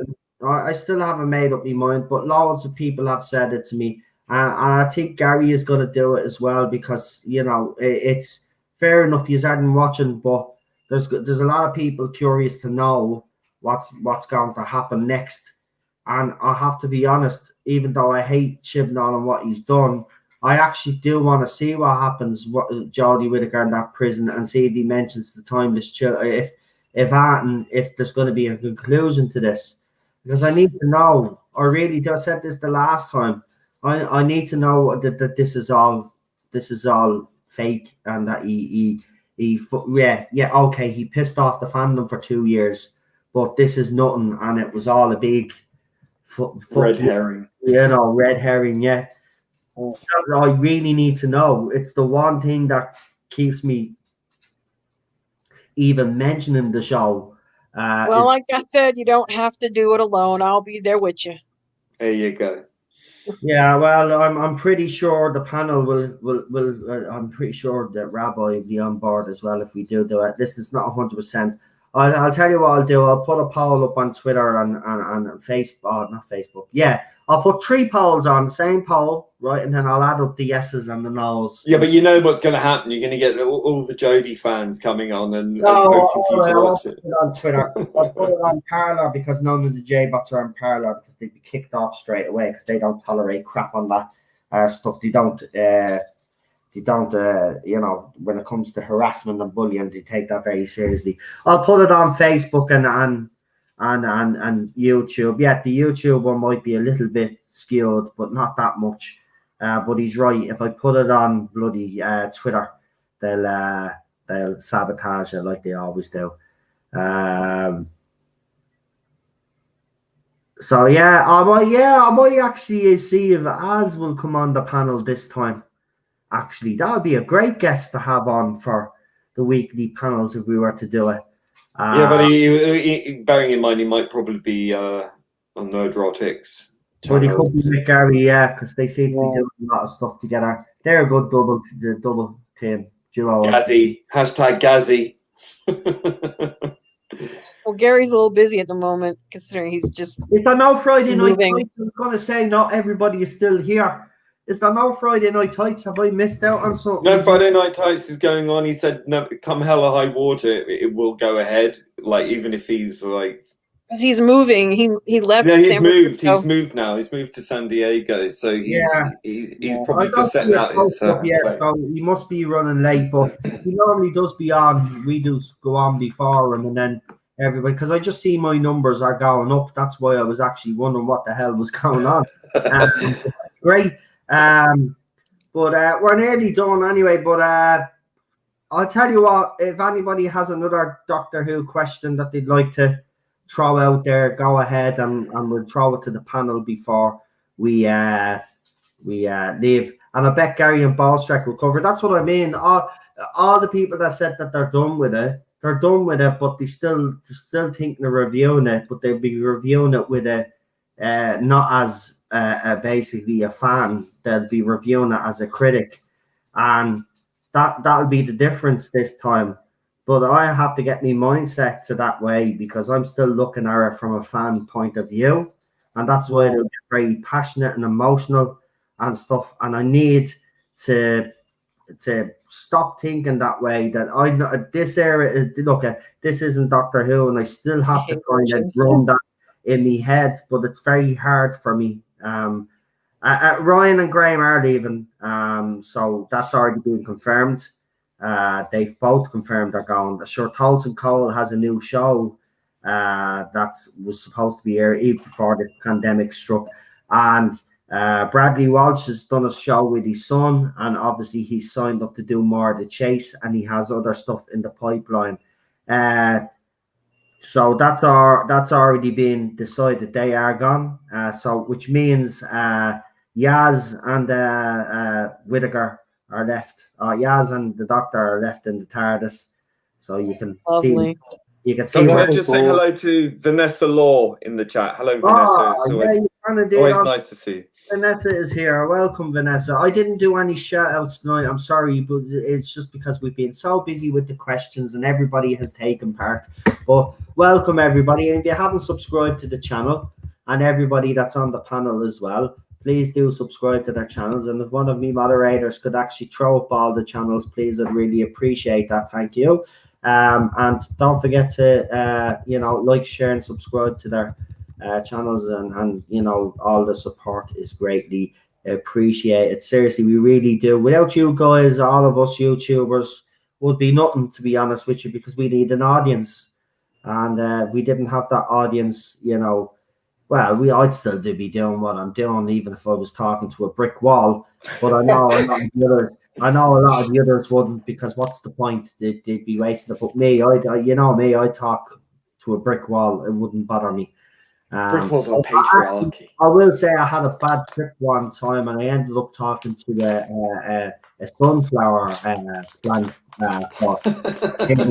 for nearly 2.5 hours. It was quite an interesting conversation. Was it Bill and Ben? really. Yeah, I'll tell you, it really got very, you know, I was accused of being a yellow belly. It didn't go down too well. Didn't go down too well, I can tell you that. TMI. So that, yeah, bad trips can happen. So according to Radio Times, the fans created Time Lord Victorious. What? All that article. I think they're kind of referring to the fact that fan outcry against what's been going on kind of led to them having to figure something out that would keep people. So like what Star Wars did with the Mandalorian is what you're telling me. Yeah. Right. Well, look, that's a fair point actually. And that's again though, that just shows how cynical that they all are, if that is the case. And you know, I said it, and I'm sorry to be cynical, but you know, cash grab is what I see there now, flashing in front of my eyes. I mean, they can clearly see what people want. Exactly. It's just that they don't want to give it to us because we haven't earned it because we're scum and Islamphobes. That's how they see us. They look down their noses at us. So fix the show, and then everybody will be happy. Yeah, simple as that. Fix the show, and we'll come back. End of. Fix the show, your merchandise will sell again. Yeah. Fix the show, people will buy the Doctor Who magazine again. We can forgive, but we won't forget. Just remember that. No. You're right about that. Yes, forgiveness is a thing that we are willing. But I'll never forget, and I'll never forget what Chris Chibnall did, and I'll never forgive him. I can forgive I'm Piers Wenger. Don't forget him. I forgive the BBC, but I would forgive. I would be willing, to give a new production team a chance if I knew that they were going to go about it the right way. If there's some goodwill there, then yes. If the BBC were to show some goodwill, we would have to say, okay, fair enough.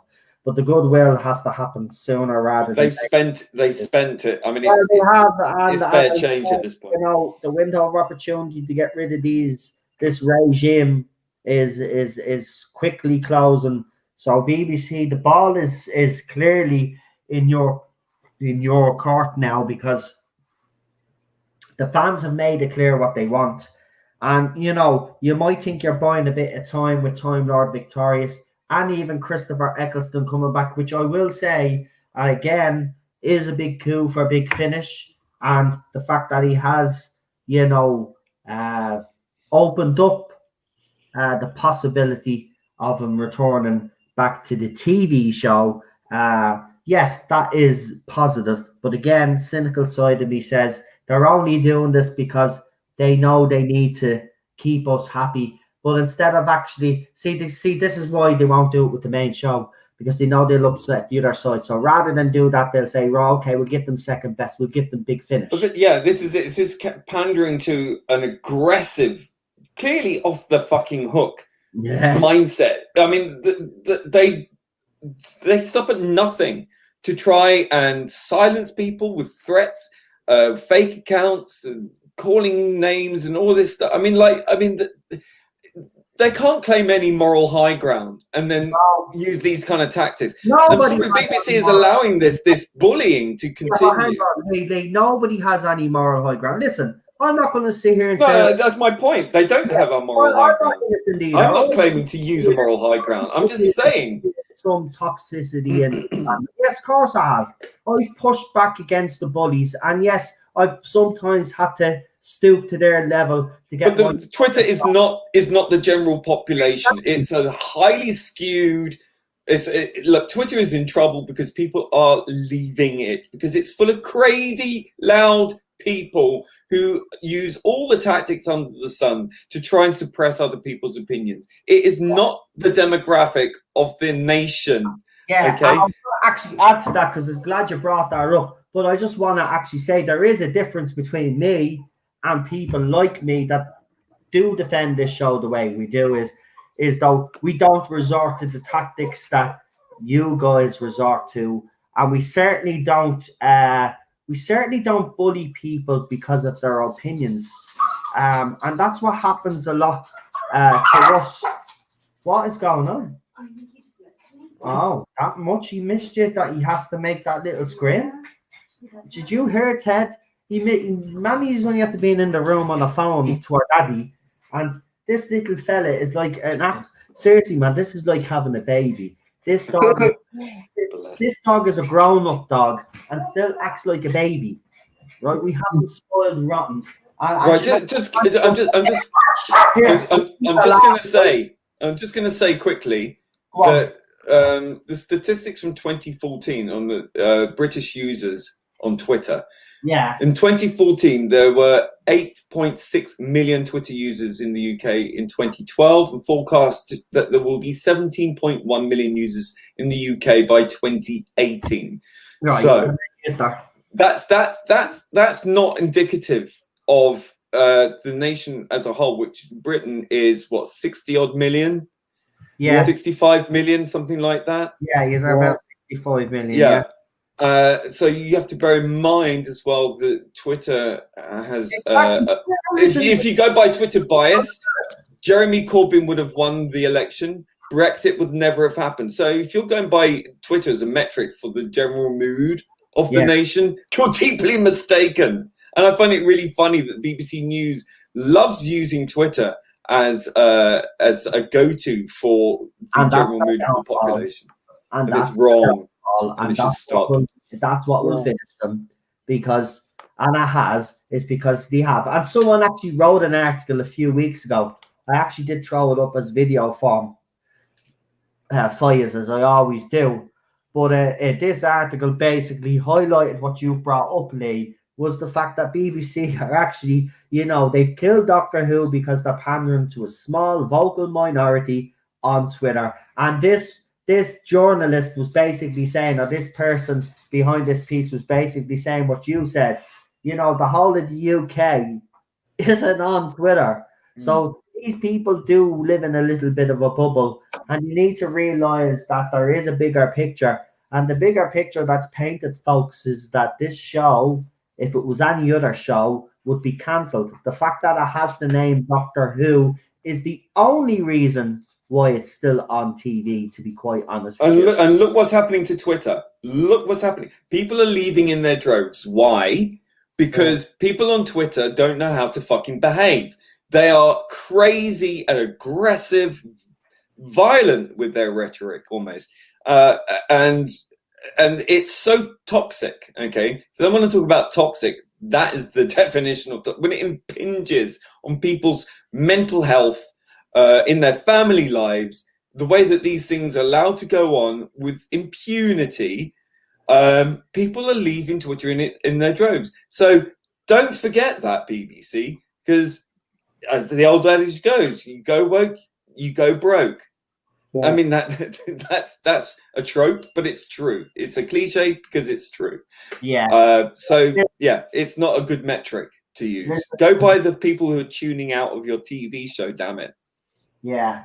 Listen, folks, we've gone over the 3-hour mark, so I have to end it there, because me and Lee are busy again tomorrow, because before we even do the classic, or maybe even after it, it's classic tomorrow, we have to do our lower decks. Yeah, I'm halfway through watching that. I'm already want to bash my head against the wall to a bloody pulp. We'll watch it again tomorrow before we do the review. I like to, but I have to be honest, without giving too much away, you haven't seen me reaction, because I don't give that much away. But my reaction tells you all you need to know. Listen, I thought last week was bad. This is gonna look. I said this when this was announced. I said this is going to be YouTube gold. A lot of channels are going to have a field day with this. I heard apparently Doomcock has actually lost his complete shit. I watched that stream. Not only did he lose his shit, but apparently his review of episode 1, because what they did with episode 1 of Star Trek Lower Decks, they released the first episode on YouTube, and apparently Doomcock's video review actually has more views in the first week than Lower Decks the episode got. So if that doesn't tell you, listen, I mean, for me, the last Star Trek show that I watched was Star Trek Voyager, right? So that was the last one for me. Now, last year I actually sat down and I watched the whole of Next Generation again. I have to be honest, I liked it this time around. I always remember when I was younger, I found it boring. I still find it boring. Oh, yeah, that's exactly what I was going to say. You took the words right out of me mouth. Boring. I actually found it boring. But as an adult, because I could get the adult themes that were going on in the show, it actually made it a little bit better. Listen, it's still boring as hell in parts. Star Trek original series for me, 100% all the way. It's going to be. I love the original series. This is what I said during me reaction. This is supposed to be Gene Roddenberry's vision. This is no way, in any way, shape, or form, his vision for Star Trek. It's graping his corpse. All I'll just say is this, right? This episode, right? I'm a bloke, and just put it this way: by the end of the episode, I wanted to throw myself out the window. Oh my god! This show has made it clear that men are stupid, that men don't have a brain. It also shows that women are incompetent, but even though they're incompetent, they will succeed because they get there at the expense of a man. They've made it very clear where their agenda. Equity again, lower the bar, bring everyone else down to make yourself bigger. Yeah. That's what equity is. We review that tomorrow, folks. I don't want to go too much because we're finished now. So I'm probably gonna be like the odd man out here because while I don't agree with the direction that Kurtzman has taken the show in at all, like Discovery and Lower Decks, you guys are gonna hate me for this, but I actually liked Picard. Maybe it was a nostalgia thing because Next Gen for me that was my jam. So. I haven't watched it. So being able to see any of the actors who are in next gen is always. I'm not all saying, my respect for him is gone. Tell you my favorite moments of Picard were right before. I'm not saying that it was perfection by any means. I'm not saying that it didn't have problems. I did not like the way that they treated Picard. I didn't like the actress that they got to play the doctor, the blonde chick who was like the artificial intelligence specialist. But I didn't like her. Do you know what was wrong with it mostly, right? It wasn't even the politics which you could see in it. Do you know what it was? I'll tell you what it was. Right? We got the 7 episodes during the review. It's either 7 episodes or 6 episodes in. And you should listen to me review. I actually say it at the time. In 7 episodes, they could have got to the point of the story within 3 episodes if it was written properly. The problem with Picard was there was too much filler in it. The only parts that I did, I will say, was Will Riker returning, and the fact that he was on the bridge of his ship. Actually, I did love that. But to not put Picard on the bridge of a Federation ship, a proper Federation ship, and to have the ending, I'm sorry, that CGI was bad. And the ending for me made no sense whatsoever because Data and Picard did not have this relationship. This is an imaginary relationship that was made up by Kurtzman. They didn't. I watched Nemesis, right? He was sad after Data died, right? But he wasn't that cut up about it, right? All this cut up is about, no, I don't buy it for 1 second. And I have to be honest, Patrick Stewart coming back, I expected more from him. But, if you like, he's on board with the craziness. If you liked it, fair play to you. I just, for me, myself, in 7 or 6 episodes, they could have got to that point of the story within 3 if it was written properly, and they could have moved on with the show. I felt that the show dragged along, to be quite honest. That was my main complaint. Yes, there was politics in it. I didn't like the way Picard was treated, but Patrick Stewart already killed it when the night before a premiere he came out with some stupid statement anyway about how Star Trek, a bit like what Kurtzman said, it's there for a platform. It's not there to entertain anymore. And, look, but if you did like it, great. Who else on the panel liked it? Actually, I think Rabbi didn't. Nobody. didn't mind it at first, but then he kind of got, as it went on, a bit like Doctor Who. It was just you are right. It is quite a bit of filler, and they could have tightened it up quite a bit.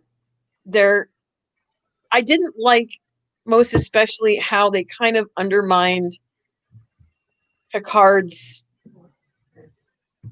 who he was as a person. Like, this man is so well regarded. He used to be a fucking admiral. We're talking about the person who literally went back in the past and established first contact with, in that great movie. He defeated the Borg. You can't tell me that just because the people at Starfleet are a generation younger than him doesn't mean that they won't know who he is. He's fucking Captain Picard.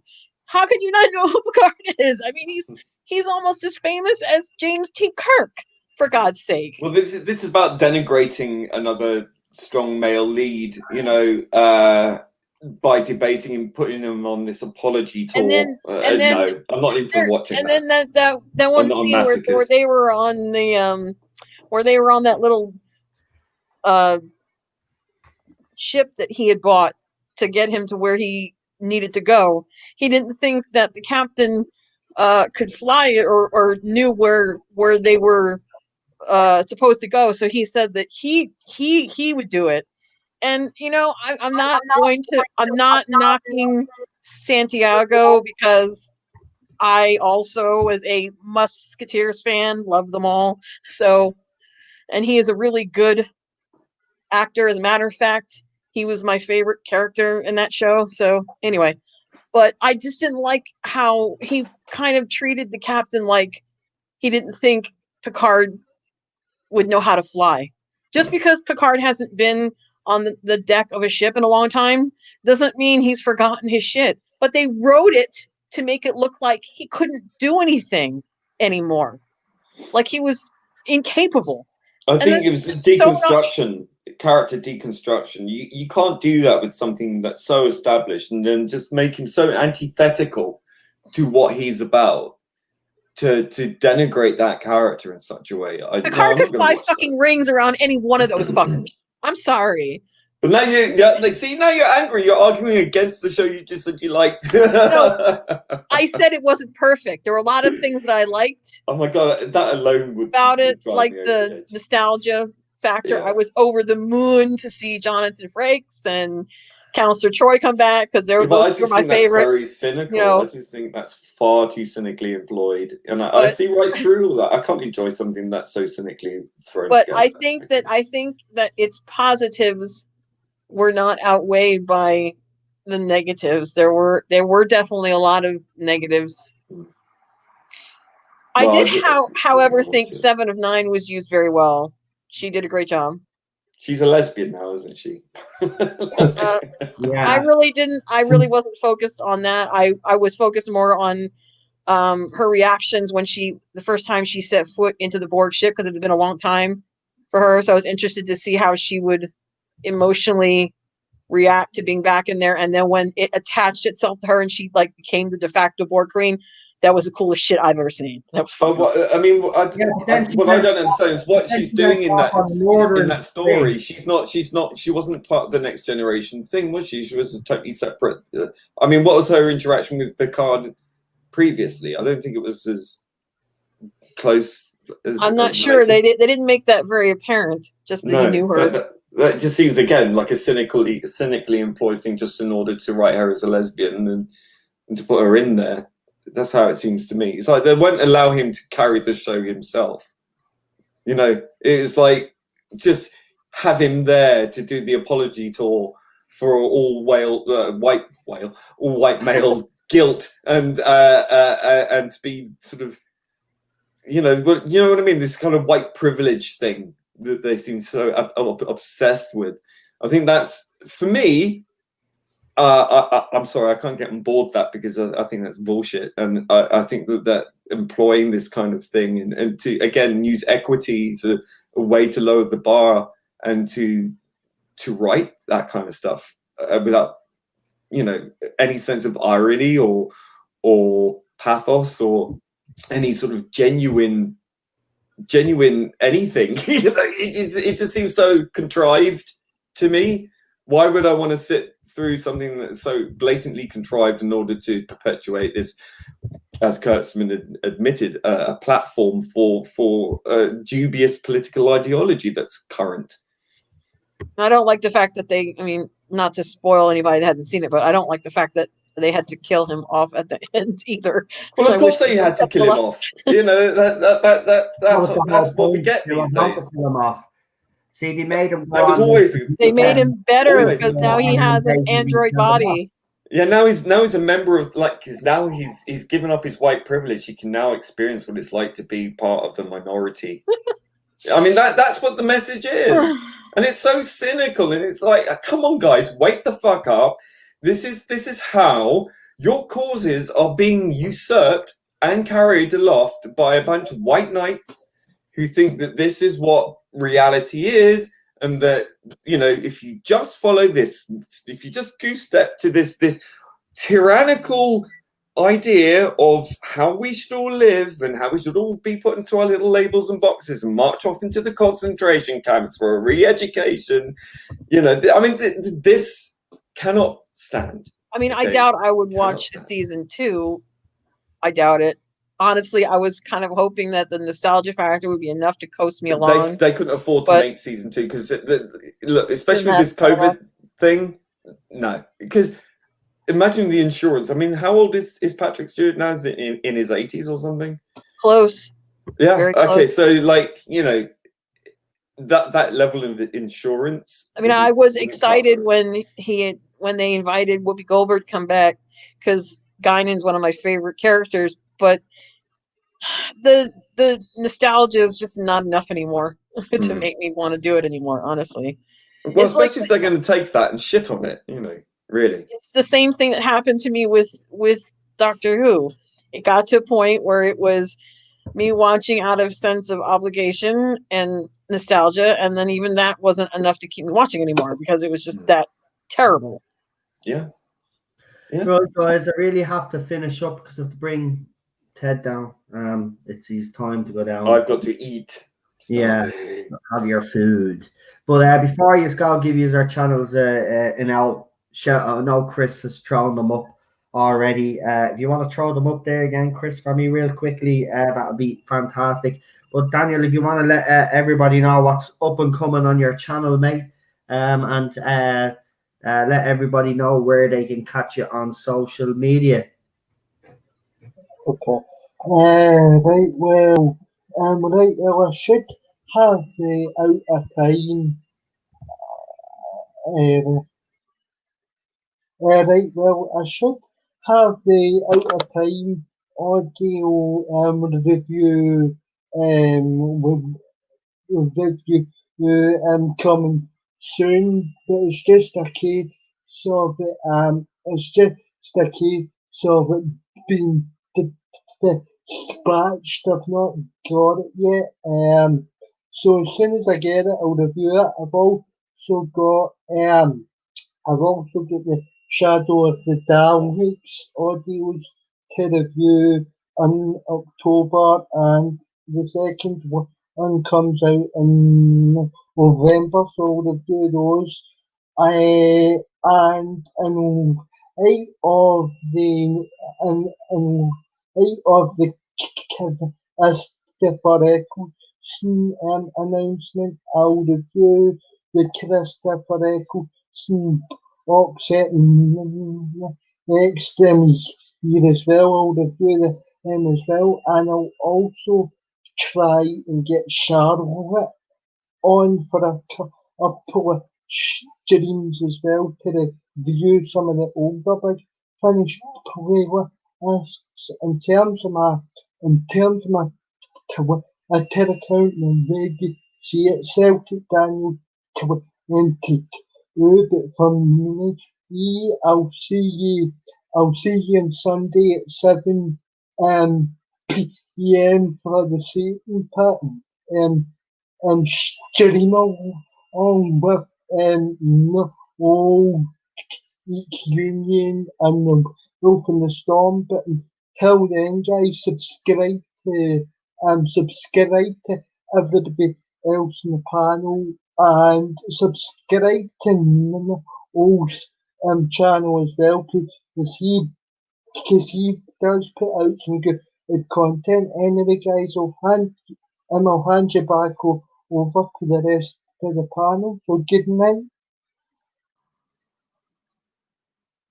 Hello, it's me. Yes, the one and only Problem Being.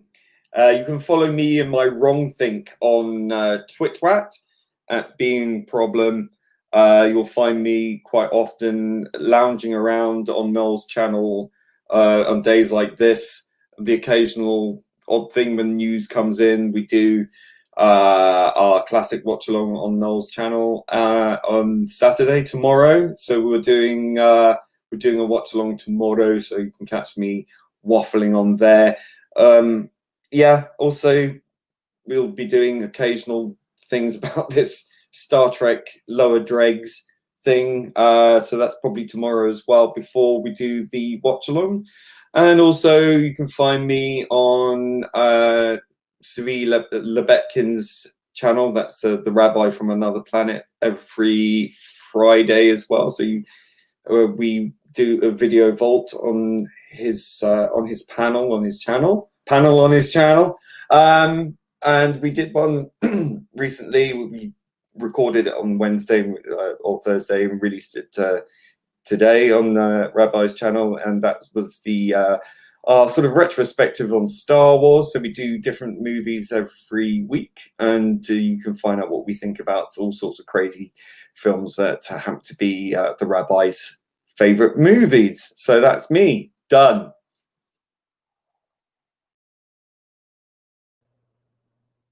Hi guys, Wolf on the Storm. You guys know where I'm at on YouTube. Wolf and Storm 78. I haven't really had the chance to do anything this week. As I said, I'm preparing my kids to go back to school, so it's been kind of busy. But I am hoping next week. I've seen some interesting videos and articles on Doctor Who, so we'll probably have some more up. Also, you can catch me in the watch-alongs over the weekend.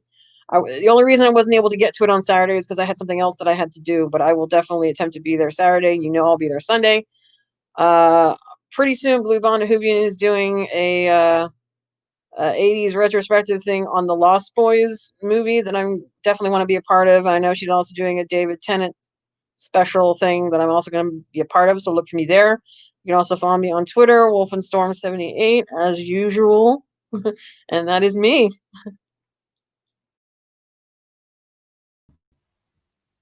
And back to me. And thank you all, guys. So Saturday, as Lee has mentioned, we will at some stage have the lower dregs, as everybody seems to be calling it, review. My reaction is already up. So what I do is I do a little kind of well, it's not a stream long because you don't watch it with me, but I watch it while I'm commenting live. So it's a reaction. It's not live, but it's a pre-record, but it's up there. You can check it out. Sunday, as people have rightly pointed out, we do have New Who watch along.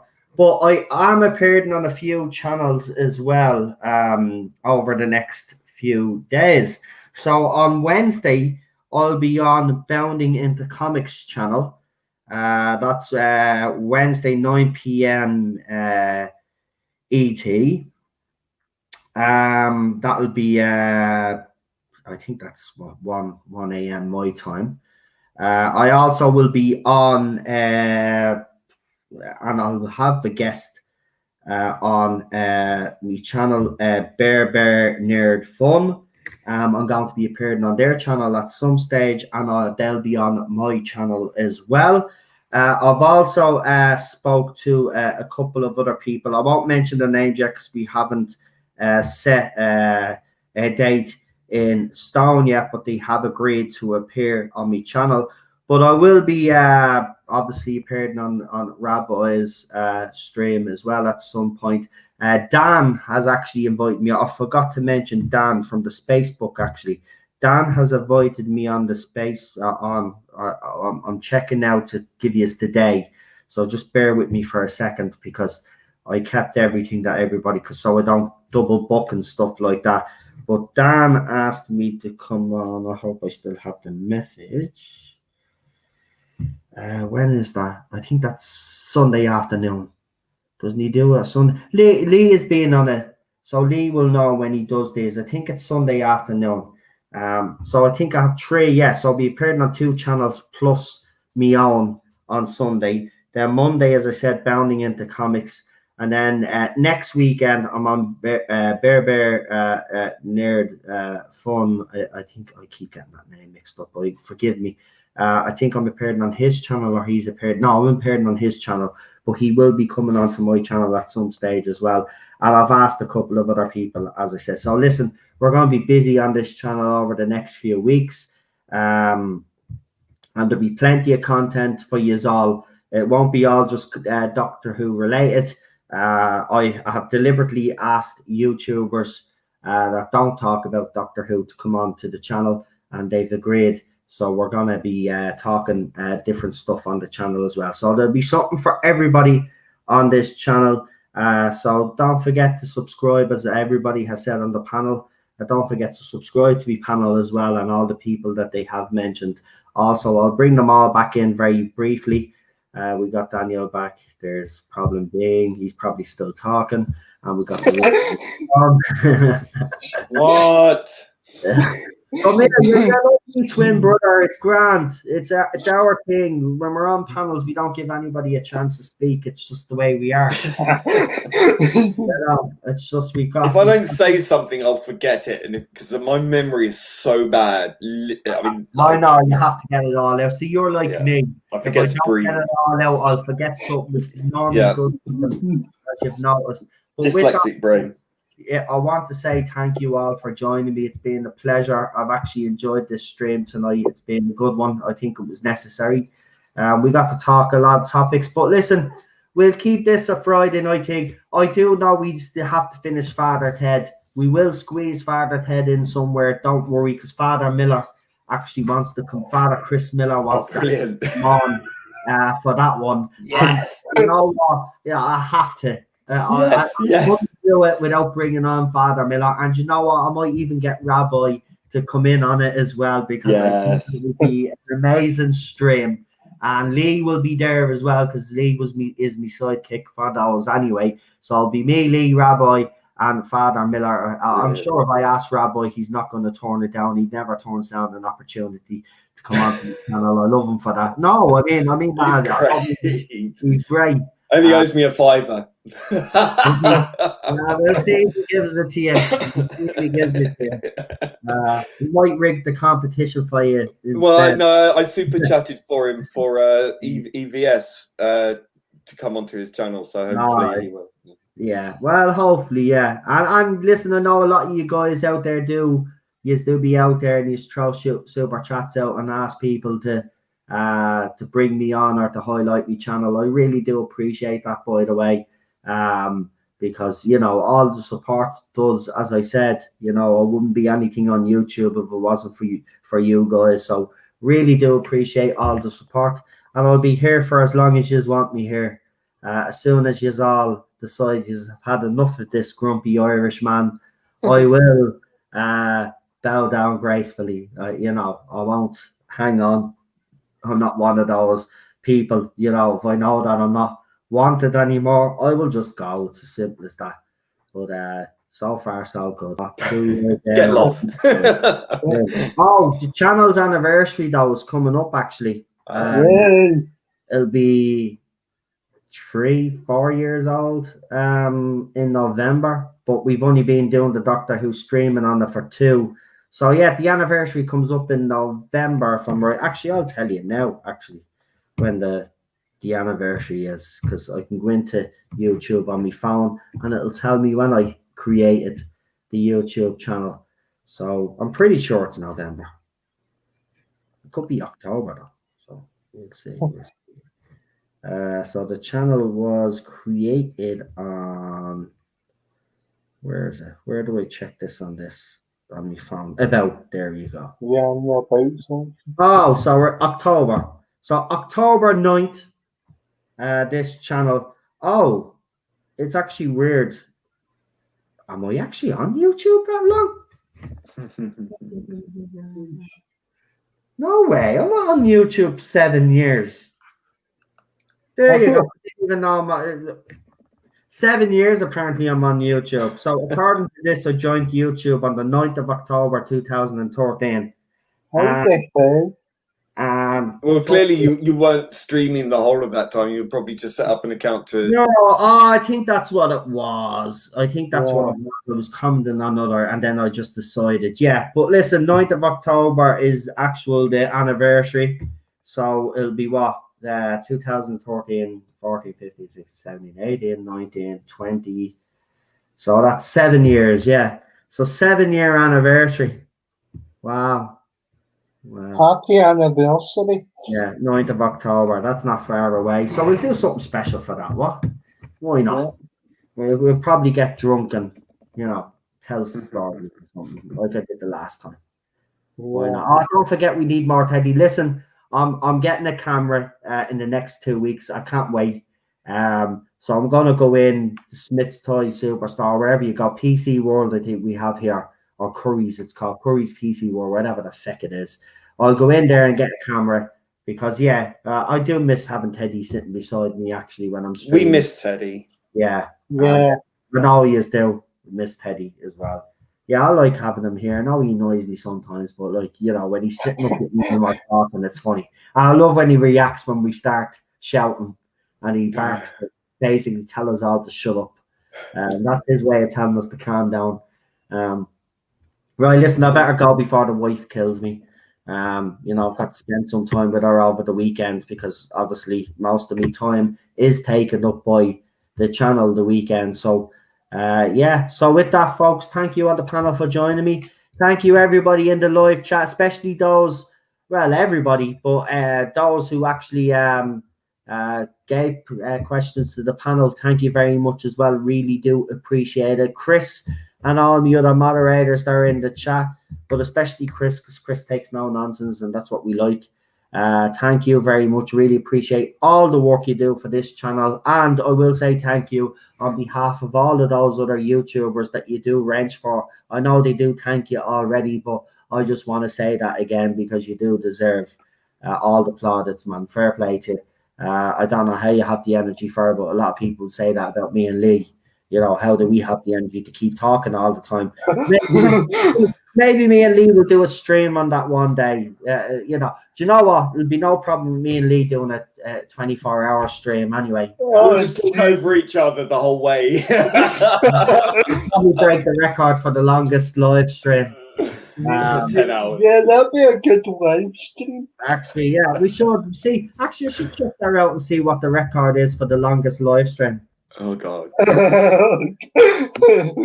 Then alert Guinness Book of Records, yeah? And then me and Lee. Oh God, can you imagine? We'll get so delirious and then we'll say something really, really stupid or contentious and then it'd be like taken out of context, like it'll ruin our lives. Well, yeah, we can't have that because they're baying for my blood right now. So any little thing that I do, I know. Well, which is ridiculous. But there you go. That's the age that we live in. Opinions aren't allowed, especially wrong ones. That's it. Right, listen, I'm going to leave you all. Don't forget to like that. Hit the notification bell as well. Do the same for everybody as well. And I'm going to leave you. Enjoy your weekend. And I'll talk to you over the weekend. And we've got some great Doctor Who stories coming up, actually, as well, to keep you entertained. And as I said... Don't forget to join us tomorrow. Yeah, and don't forget, me and Lee sandwiched in between that. Which one is it we're doing again? We're doing the Curse of Fenric, aren't we?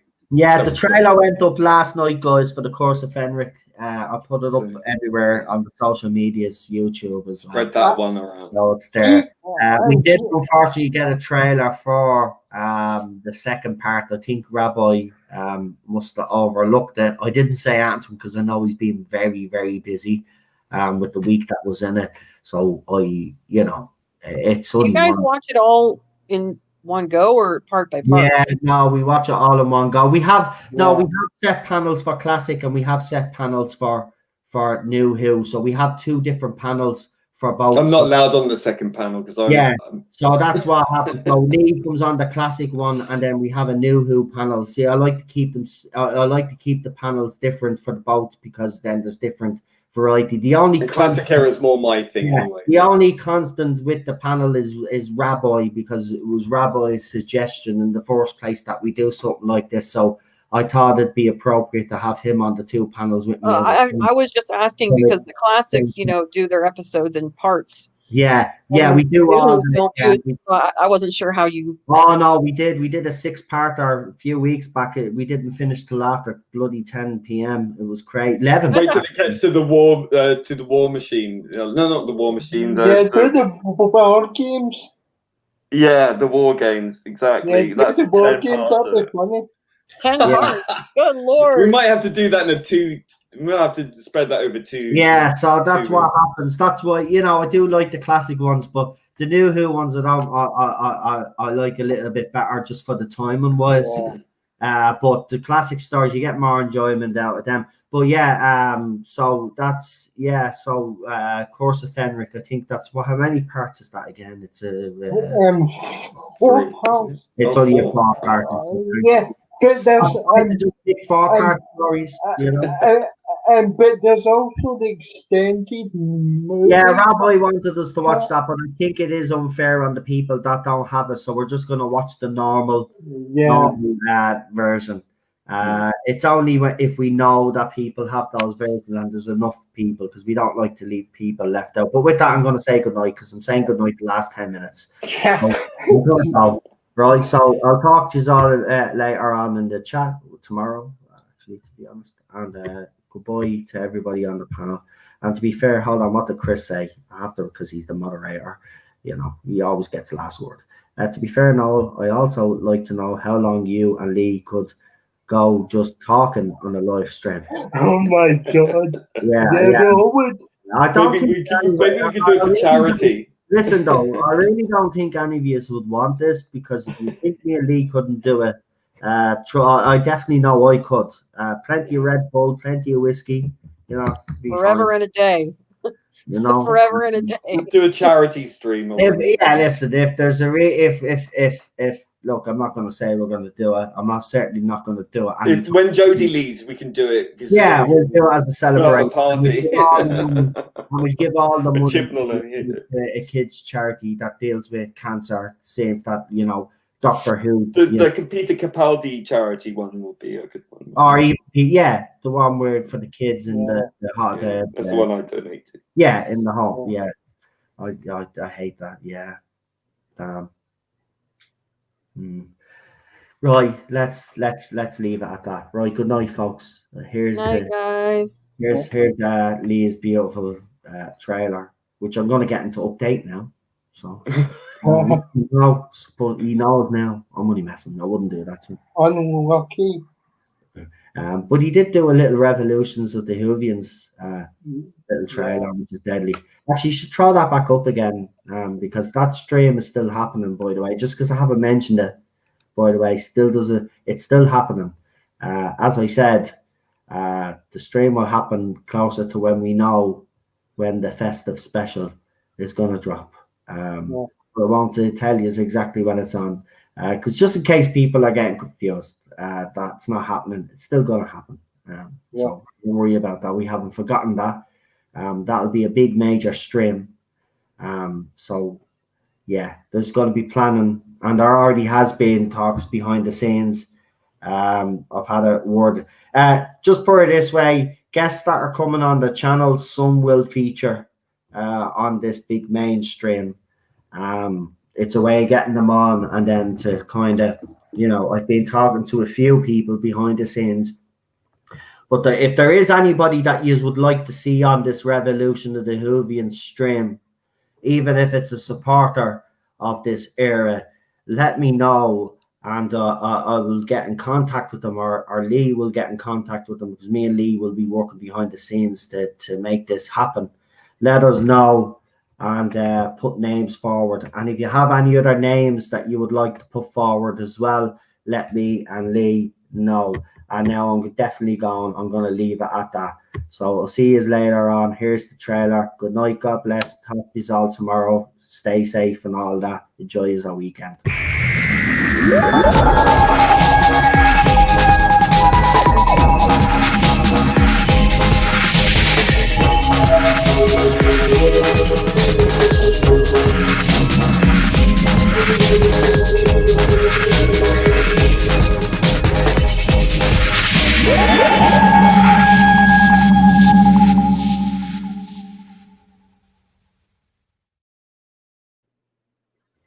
Right, I was gonna go, then it just popped up there on the screen that Gary is actually gone live. So get your asses over to Neurotic and go and check out. I don't know if it's Friday Night Tights. It didn't come up in the title, but it could be Friday Night Tights. So go and check them out on Friday Night Tights, and I'll see you over there in the chat as well. Right, good night, Yeah. folks. We'll see you later. Bye bye.